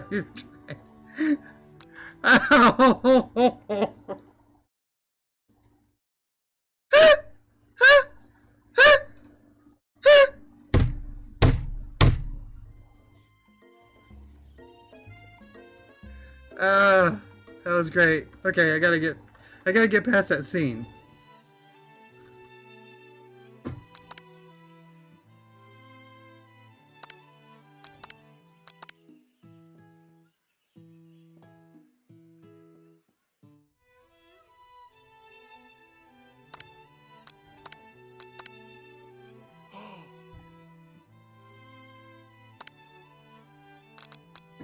Alright, so we got that one.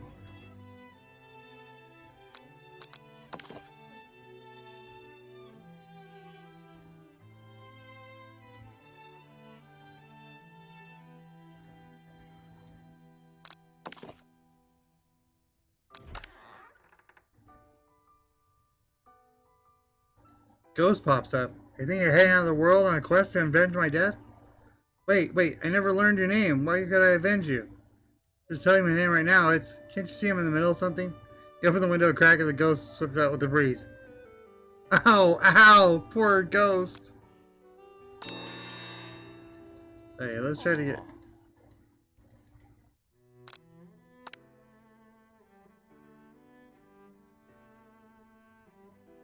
get... Colonel Sanders smiles and scoots close to the fireplace. It's warm by the fire. Why don't you come a little closer? Suddenly, everything feels like it's moving too fast. Final exams are tomorrow. You should be thinking about what you're going to cook. I should be home studying. Overwhelmed, you take off the jacket and run for the door. The thought of leaving Colonel in the midst of such an emotional breakthrough gives you pause. You stop yourself. Colonel? Yes? I really think this may be the beginning of something wonderful. I think you're right. We should take things slow. You talk late in the night and drift off into a slumber. Dream sequence.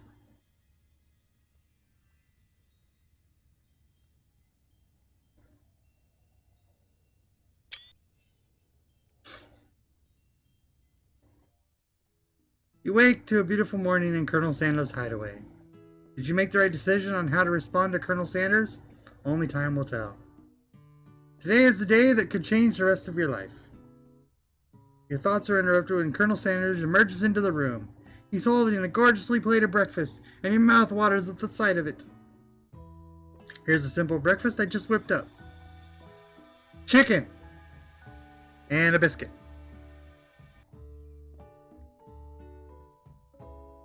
When you return, he's waiting to ask you an important question. Because everything's chicken in this world. So would you say that we're the perfect match? How presumptuous. My cuisine and your taste buds, that is.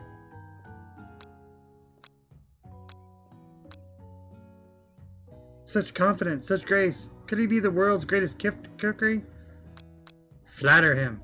You know, I think we might make a great team. A single tear begins to pool in the corner of his eye as he gazes out the window. And with the right business partner, I know I can't fail. Business partner? Be talking to you? It's all happening so quickly. Overcome with emotion and confused by your feelings, you're on the verge of tears, unable to speak. The only answer you can find is to run out the door and get home. There's still one more day of school. Oh my goodness. I should just turn off my webcam so I'm not sitting here and rubbing my face all the time.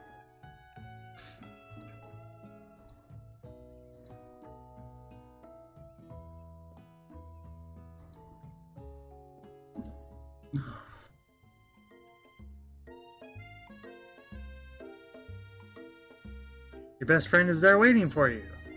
Where have you been?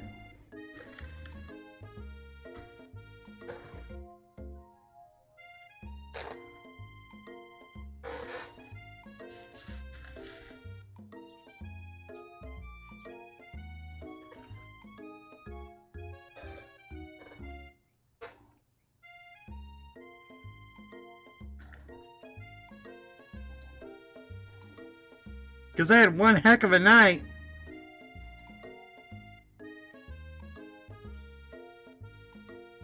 Got worried that something happened to you. It's okay, I was just... But now that it turns out you're fine, I can finally get to speed up on the saga of Miriam. Sure, but... You'll not believe what happened to me after school yesterday. I went on a date. I think I can believe that. Since I've been partnered with Clank, he asked me to go out with him. Of course, I told him you better keep your dials turned to polite and respectful. I'm not that kind of girl.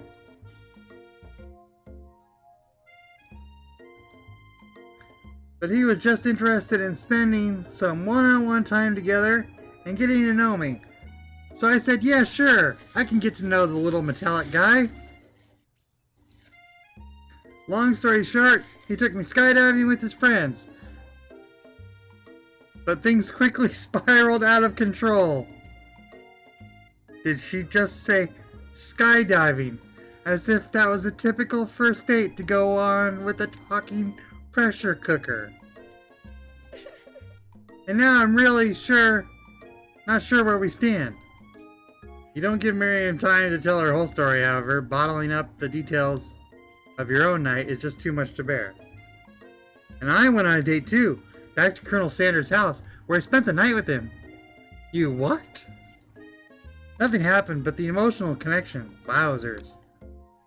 Miriam tells you to move on from this whole Colonel Sanders obsession and focus on school.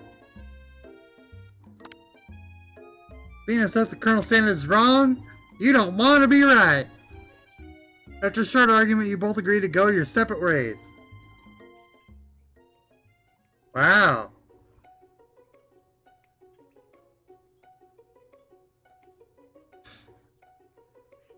When you arrive at school, you encounter your rivals in the quad. You can tell from a distance that they're picking on Pop, though he himself might not quite grasp that fact. Because, you know, he's Pop. What's a swirly? It sounds delicious. Oh, it's great. I'll order you up one right away. I'll have my swirly with sprinkles, please. Hey, Sprinkles is a dog and a treat. Aww. You can get your swirly dip, too. Why don't you pick on someone your own size? Because I'm literally the biggest person at school? There's that horse on Colonel Sanders' ride to school, but who would dare pick on such a gentle and beautiful creature? You got some nerve, Kari, suggesting I pick on a defenseless horse. A classic girl meets professor and things get entangled on their skydiving first date story. Shake and Shakespearean. Truly. Ow. Ow. Ow. That's horrible. Oh. Ow. Now you're twisting my words and I won't have it. You clench your fist, but the injury from yesterday's mixer accident makes you wince with pain. Doesn't look like you can go on cooking like that. Might as well just give up. I'll never give up. Colonel Sanders arrived just as it appears things are close to boiling over. A naturally intuitive person, he senses that something has been going on. Is everything excited for the final day of school? Hikari, how's your hand feeling? I'm sure you'll be back in fighting form by this afternoon. Aren't you concerned about my hands, Colonel? Yesterday I almost broke a nail winning so hard. Technically, I don't believe a winner was decided, but your presentation was quite impressive. What's he doing complimenting her? But what about the flavor of my delicate, warm, gooey chocolate sauce? It was clear you're passionate about how your food is received. It's a lot of words to say it was bland. Excuse me, Kari, I'm more than capable enough to speak for myself. Maybe you could tell me more of your thoughts as we walk into class, Colonel. I'm always interested in discussing the fine art of fine foods.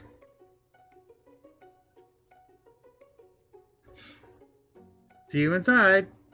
Annoyed by Colonel Sanders' inability to see Ashley for who you know she really is, you walk across the quad to get some distance. An attempt to distract yourself from how slighted you feel By that interaction with Ashley, you take out the spell book you received yesterday and start flipping through the pages. Whoa, what's that book? It looks like bad news. Just something I found lying around. It appeared to be some sort of grimoire. I don't really believe in that magic stuff. A grimoire? Like a book of spells? I don't know. Who would spend so much time decorating a magic book if it weren't really powerful? I think of one surefire way to find out. You open a page covered with arcane warnings. Cast only in case of extreme emergency. It says around the edge of the page. I could use this spell here to say that it will erase anyone I choose from all of my memories. If I scrub out Colonel Sanders, it would probably help me focus better on the final exam. That's way drastic. Couldn't you do something else? Like anything else? Not rooted in dark magic? Maybe tie a string around your finger? Okay, fine, it is drastic, but desperate times call for desperate measures. You've got a memory erasing spell sitting right in front of you. And a pretty good excuse to try it out.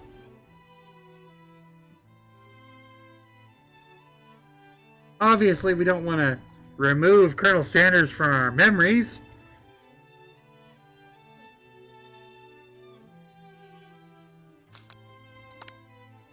You take your friend's advice and put the book away. It's almost time for class. Though I'm kind of interested to know what happens if you do. Sprinkles is already in the room waiting for students to arrive. He clears his voice to make a quick announcement. I want you all to know, I feel something of a dog moment coming on, but I assure you, nothing to be afraid of. His cute little nose scrunches up and he begins to breathe quickly. He must be hungry, reach for some old homework. Dogs can be rather unpredictable, especially Sprinkles. Wait to see what happens.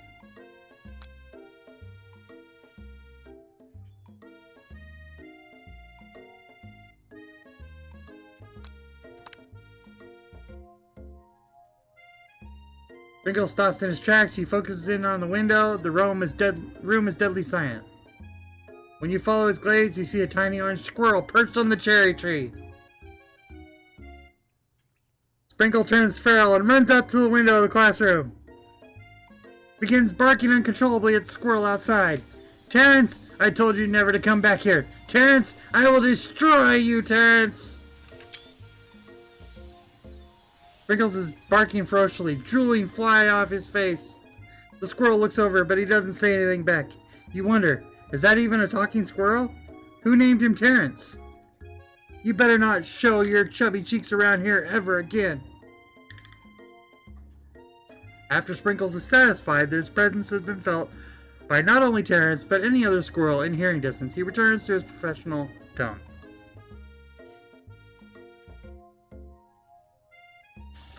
Okay.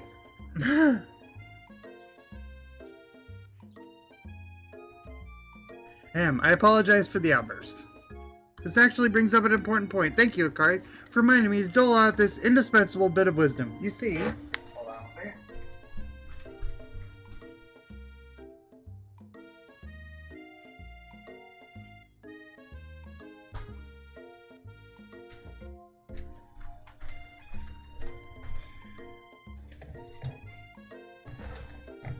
This indispensable point of wisdom, I must hold off so that you can't. You must wait. You must know that it is the most important ever. But before I can go any further, Miriam's love drama spills over into the class. Oh no. Sprinkles is interrupted by whirs and sparks coming from the back of the room. I told you to save it for after class. You think I wanted to be thrown from a plane strapped to a stranger? Miriam and Clank appear to be arguing, but you still haven't learned to speak Clank's language of mechanical noises. But no! You had to show off to your cool kid friends Jeff and Joan. J and J forever. Watch us form a triangle in mid-air as we descend. Triangle's the strongest shape, don't you know? Yeah, well, that doesn't make it a great date. Then take Jeff and Joan with you. You can hold hands as you pedal down the mountain, or off a cliff for all I care. Sad beep. Clank begins to shudder, steam pours out of the gaps in his panels, and then a loud ding stops him in his tracks. No amount of seasoning is going to make me want to eat that, Clank.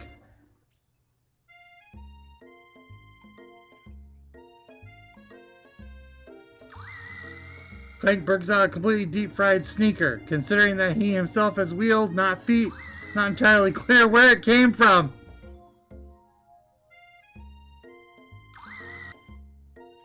In terms of deep-fried footwear, I guess it looks okay. Clank slowly rolls out of the room to be alone with his shoe. Everyone tries to pretend like they didn't just see the entire thing go down. Nothing like a loud public breakup to cast a pall over the final day of school in your amazing 3-day semester. Well, that was unfortunate. But we mustn't be distracted from what lies ahead. The final competition showdown challenge exam. TM.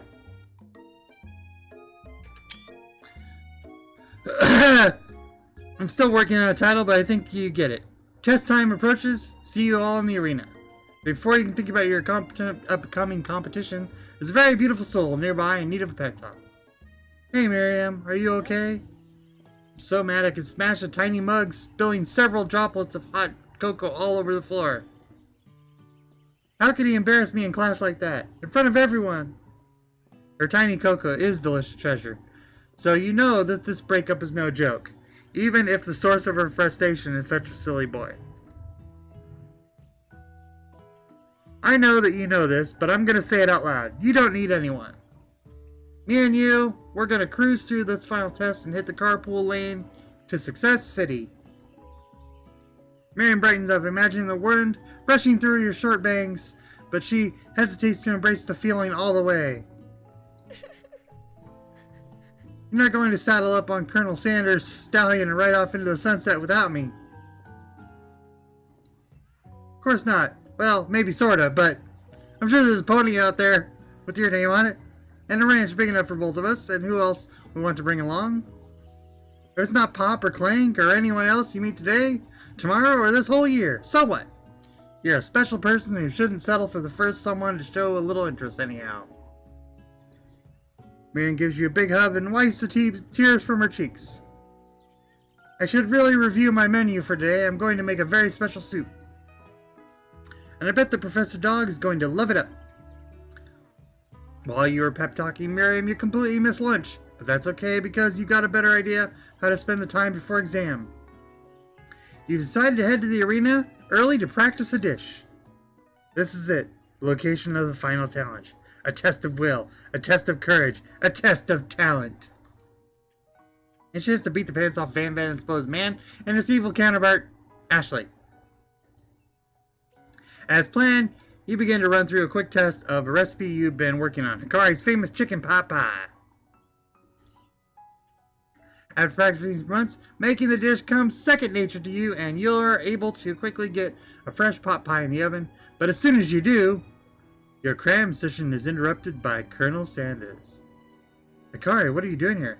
There's still time before the final exam. Oh, just taking it all in. I'm big into visualizing success. I'm looking at my station. Picturing victory. The pot pie has begun to bake and the smell is slowly filling space around you.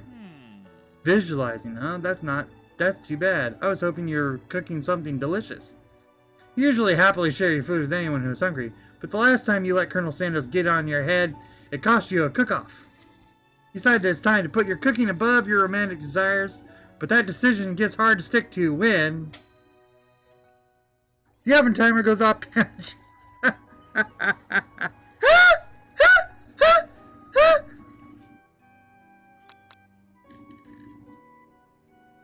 Fess up about your practice dish.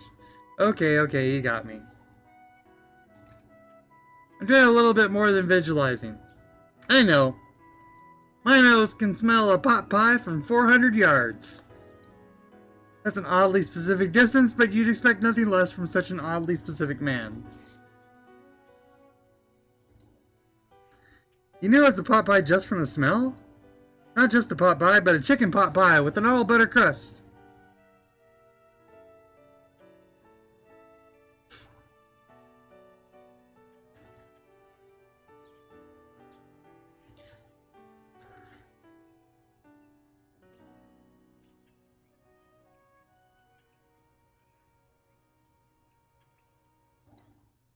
And my nose is telling me something else.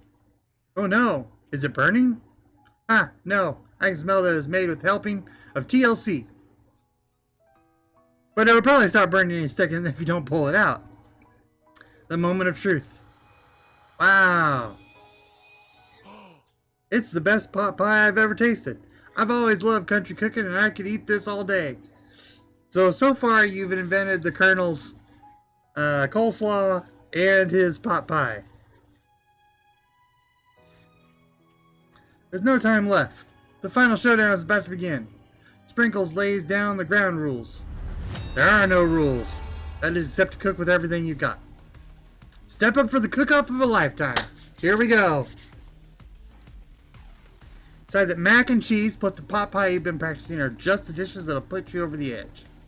Meanwhile, both Van and Ashley are preparing wildly elaborate dishes per their usual over-the-top selves.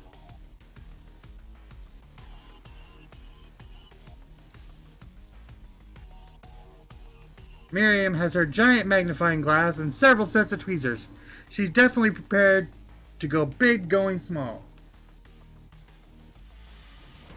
Colonel Sanders seems to be harnessing his 11 herbs and spices, but he's trying to find a way to improve on something perfect, his original recipe fried chicken.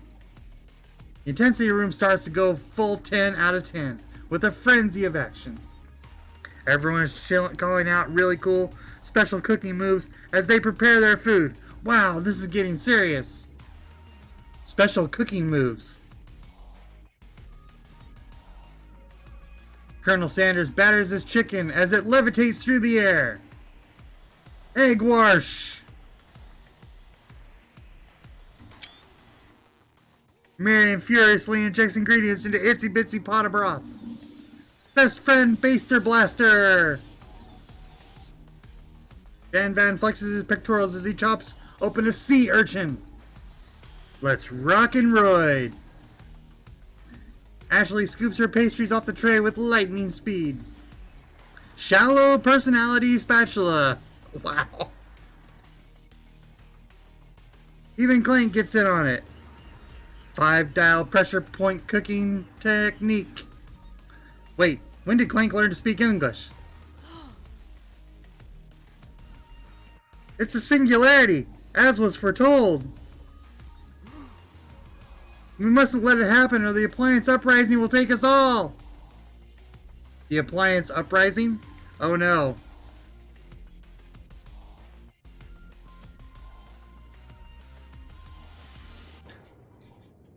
Self-destruct. Van quickly unplugs Clank and rolls him out the back door of the arena. And that kind of just stops it there. As you frantically prepare your dish, you notice Ashley has her spellbook out and is going to use some dark magic to turn the tide. You've got a book of your own, and you're desperate not to see her win another battle. Should you take this opportunity to fight magic with magic, even if it's almost certainly evil magic? Do it the hard way. Who needs magic when you've got passion? I'm going to do it the hard way. Colonel Sanders sees that you've chosen to win on your own terms, and he gives you a subtle wink from across the room. I believe in you, Hikari. Miriam notices too. I've always believed in you, Hikari, since we were little kids, because I'm your best friend forever. You turn to notice that Miriam is at your station cheering for you. Miriam, what about your dish? If you're here cheering, who is cooking? Tiny food, short cook time. It's actually already done, so I thought I'd help you out. Oh, that's sweet, but Miriam tosses a handful of spices directly into your boiling noodles. It's the secret ingredient. I did tell her the truth, right? Yes, I did. Aha! I told her the truth! So it worked out! Yay! However, neither of you know that Colonel Sanders made the first ingredient up to throw you off the trail of a secret recipe. Ha ha ha ha! I knew it. The boiling pot explodes, sending Miriam flying backwards. The watery noodles begin to swirl the air, bubbling up into a dark cloud that thickens and congeals before your very eyes. Uh-oh. Spork Monster! It is I, Steve the Spork Monster! Steve? Wait, what happened to Borko? You're not here to battle me, are you? We Spork Monsters are many. I think Borko had the day off, but you have conjured Steve, and I hate to battle. So I'd say you're doing pretty alright. Oh.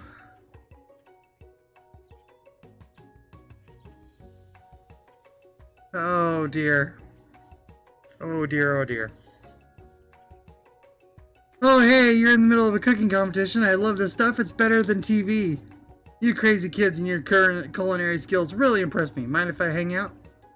I'm sorry, Steve, but I'm in the middle of something. Don't you mind? Steve the Spork Monster notices you've got the Grimoire stashed beneath your cooking station. I see what you're up to. Crisscross some magical items and accidentally summon me, huh? Yeah, you guessed it, sorta. If you're here, would you mind tossing some fresh noodles in a pot of salted water? I'd love to. I've always wanted to be a top chef, actually. You know, when I was just a little spork pup, back in the old country. You can feel Spork Monster winding up to tell a very long and involved story. You don't know exactly where they came from, but it seems like it was probably lonely there. Actually, you know what? Maybe you should watch from the stands. I really need to focus on this competition. I understand. Kind of like that time in Monster School that I had fallen asleep during Scare Tactics class, and when I woke up, he tosses a serious stare at Steve, and he takes the hint.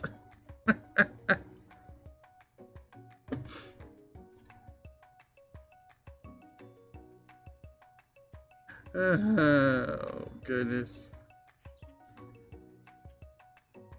Never mind. I'll tell you later. Good luck. Having suffered this huge setback, you don't know how you could ever win. Either summon your extra power deep down within yourself, or give up and drop out. Well, gee, I wonder which one we're going to pick here. I can do this. I have what it takes. I came here to win. Your hair turns macaroni and cheese, orange, and culinary energy flows through your body. Macaroni and cheese, orange? Oh, wow. My heart is pure. My hands are steady. My taste buds have been preparing their entire lives for... Yes, Akari? You are the chosen one. You will avenge me. The power you've been summoning immediately fades back out. You're up to my inspiring monologue. Sorry. My heart is pure. My hands are steady. My taste buds have been preparing their entire lives for this moment. I will show the world my cookery. You begin to levitate off the ground. Energy courses through your body. You know that with this power, you can do anything. And macaroni and cheese colored hair. Except turn back time, which would be super useful because while you were powering up, your chicken pot pie overcooked in the oven and can't be served. But don't worry, dear Akari. You may have suffered some setbacks, but all is not lost. Impressed with your fortitude, Colonel Sanders decides that you have earned his support.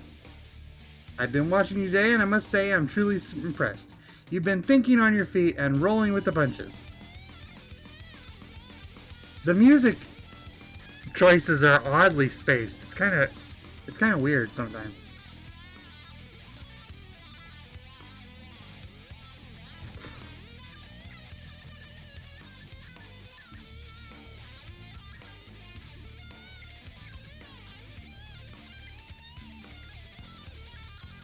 I had to make sure it's actually coming from the game. Definitely is.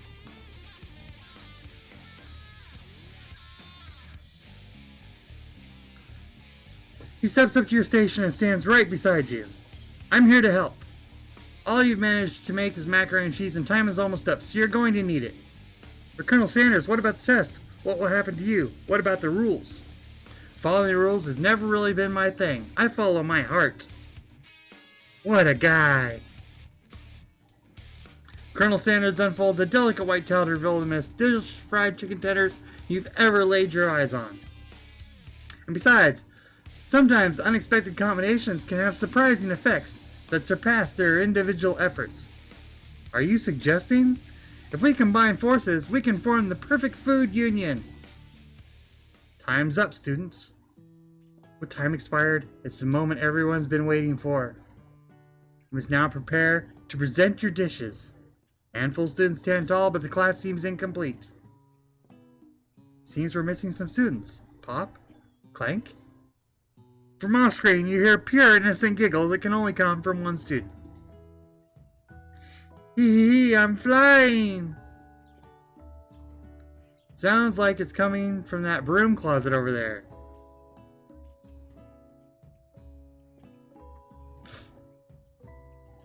Okay. Miriam, would you mind? Inside the closet, you see Pop hanging on a broom hook by the elastic of his underpants. Pop, get down from there right now! Let me guess, did Van have something to do with this? When someone asks for a wedgie, who am I to refuse? I thought a wedgie was a salad. It looks like Pop is eliminated from the challenge, seeing how he didn't cook anything. I can't feel my legs, may I be excused? Sure. You kids and your pranks, I must say, it's not the worst prank in UCSAL history, but it's not exactly yearbook material. Wait a second, pranks, clank, where did that pressure cooker roll off to? You wait to hear a signature whir beep or other onomatopoeia, but there is none. Somehow I must have gotten unplugged, I guess. We'll have to figure that out later. That leaves only 4 remaining students. Please collect your final projects. Yes, it has been a long semester. A long 3 whole days. But after days of hard work, the time has come for me to eat.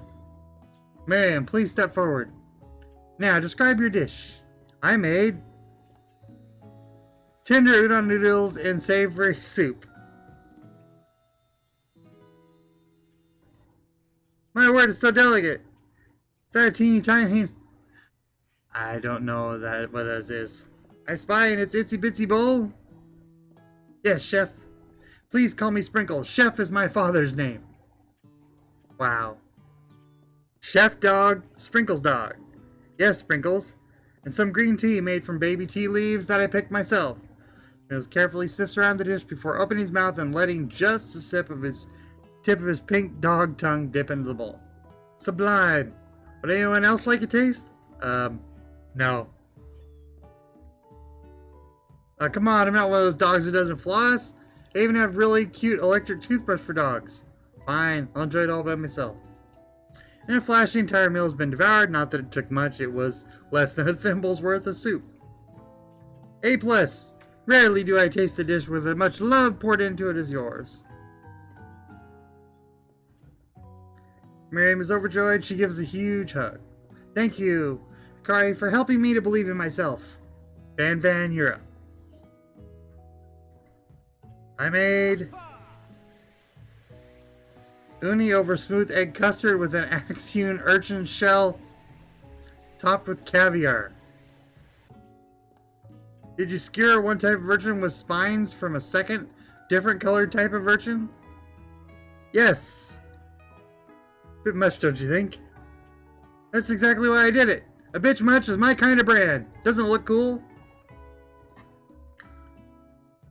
He can't get his nose close on the account of all the spikes. He begins to paw at it erratically, causing the custard to slosh around.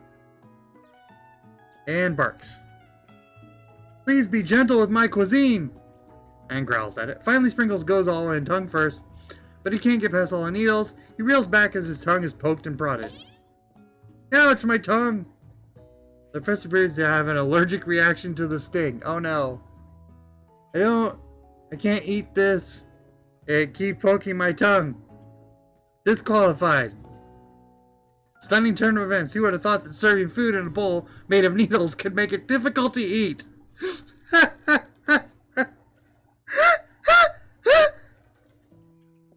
Dejected, Van Van does not go gentle into the night. Disqualified for glamour? Don't discount sympathy.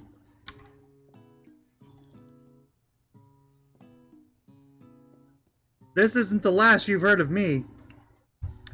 Before forcing us to endure his swollen tongue for another moment, Sprinkles graciously laps up a bowl of milk. I know, yeah, I'm a dog and I drink milk. Get over it. Sometimes it helps calm my agitated tongue. Next student, Ashley, it's time to step up. Now describe your dish. I made orange blossom Turkish delight in a light rose water syrup topped with French meringue and connected by sugar glass.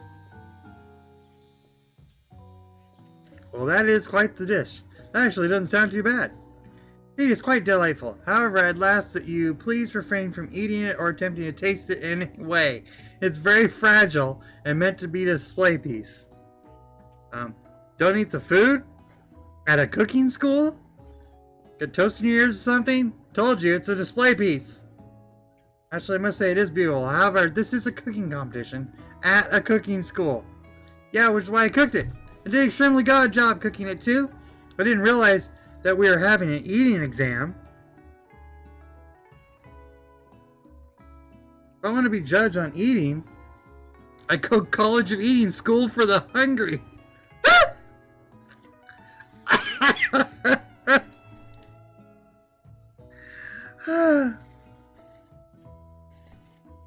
I suppose you could smell it if you absolutely insisted, but don't breathe too hard. You might disrupt the sugar spiral. If the food cannot be eaten, it cannot be judged. You are disqualified. Rage overtakes Ashley, and she finally cannot keep her two-faced routine up. You wouldn't know high-end cuisine if it cooked you. And with that, Ashley storms off to rededicate herself to being the best, but this time without being shackled by trying to be fake nice and liked by everyone. Yeah. This isn't the last you've heard of me, either. This class gets smaller, I'll be teaching myself. You and Colonel Sanders, the final cooks, step up together. Two chefs. What began as a bowl of delicious mac and cheese had become something else. He examines it closely, sniffing and eyeing the bowl. Uh-oh, I don't have a good feeling about this. From somewhere in the room, a literal drum roll plays. Just when I thought I've seen everything in the kitchen, you give me this thing, and completely blow me away. In 49 dog years of life, I've never tasted anything so delicious and perfectly balanced. It's so delicious, in fact, that everyone passes the class. You pass, and you pass, and you get a pass, and you get a pass. Everyone gathers around and partakes of the mac and cheese bowl. They all seem to transcend this reality into another dimension. You win! Together, you and Colonel Sanders have made a new menu item.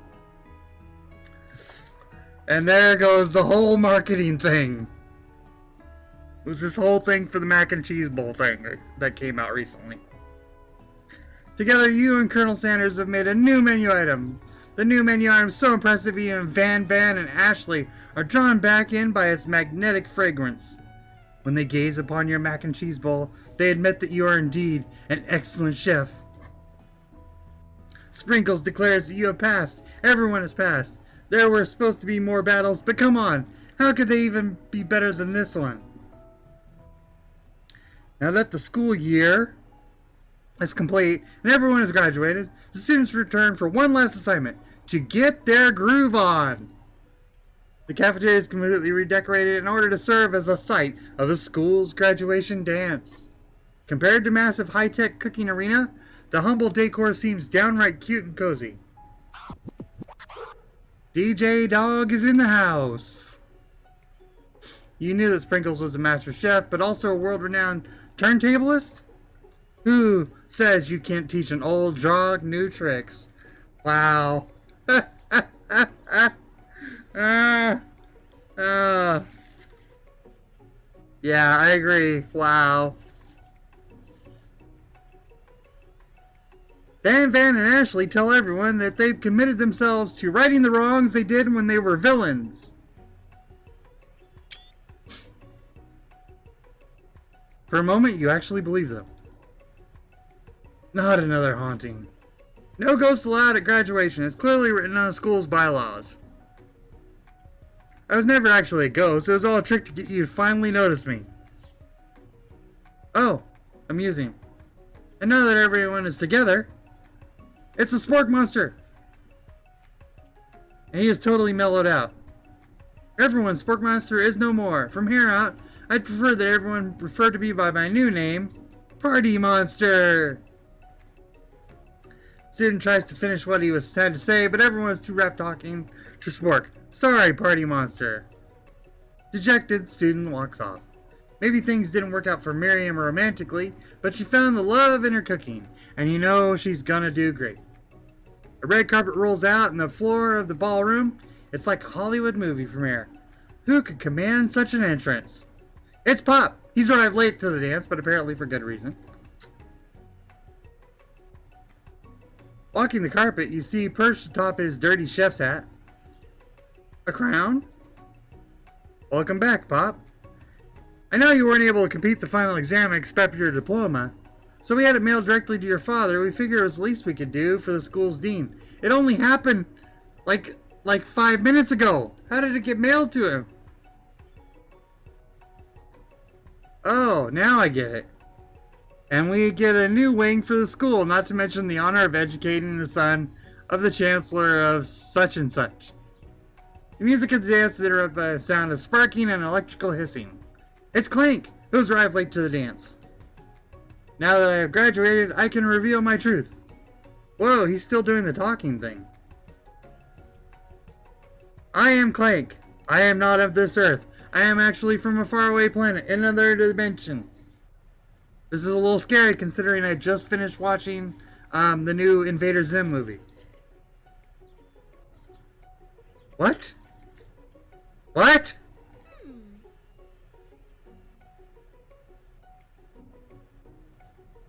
Miriam, I actually feel like I knew this the whole time. Now that I have learned the ways of your kind, I must return. Miriam, will you come with me? I don't know what to say. Besides, no, obviously. I'll just begin to learn who I am. This isn't time for me to devote my life to figuring out who you are.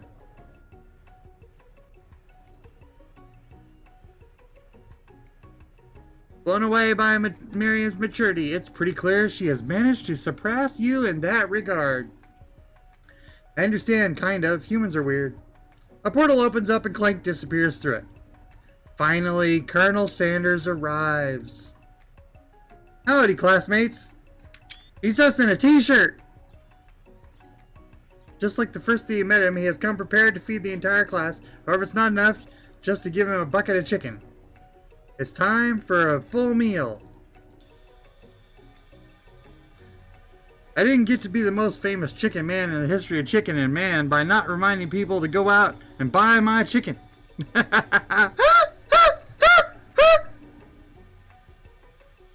There you go. Go buy that chicken.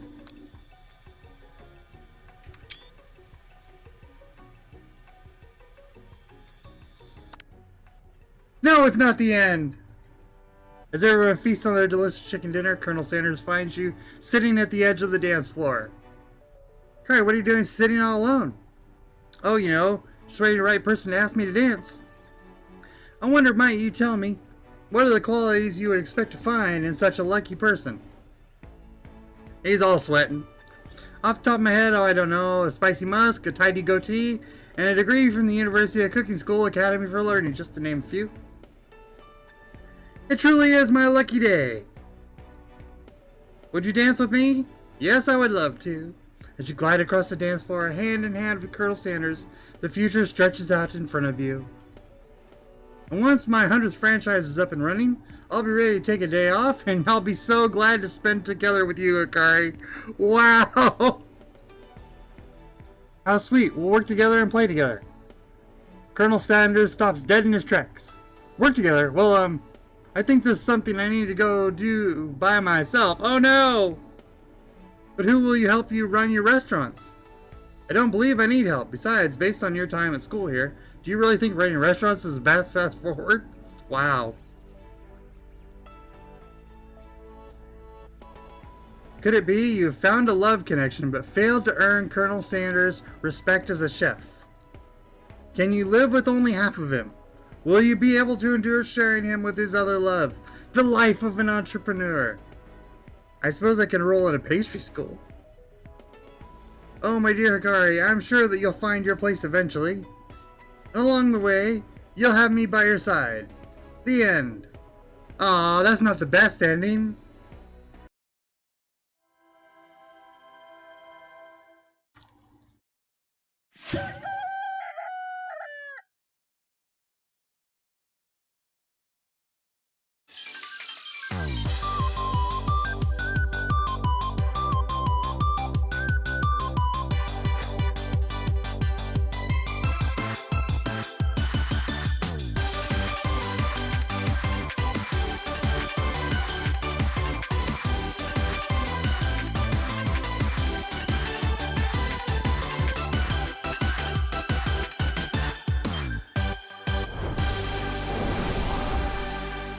Well, the guy looked different in one of the scenes.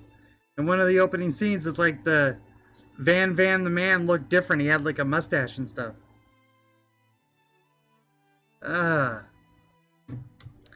Well, that is I Love You, Colonel Sanders, a finger-licking good dating simulator. All in all, it was pretty good. It's pretty hilarious. We got the one side good ending. You don't get the business partner one that he was talking about before. So obviously at some point you have to balance it out and maybe do a little bit better with your cooking or whatever. But that was pretty good. Oh. So that was hilarious. That was oh too funny. Oh my goodness. Alright,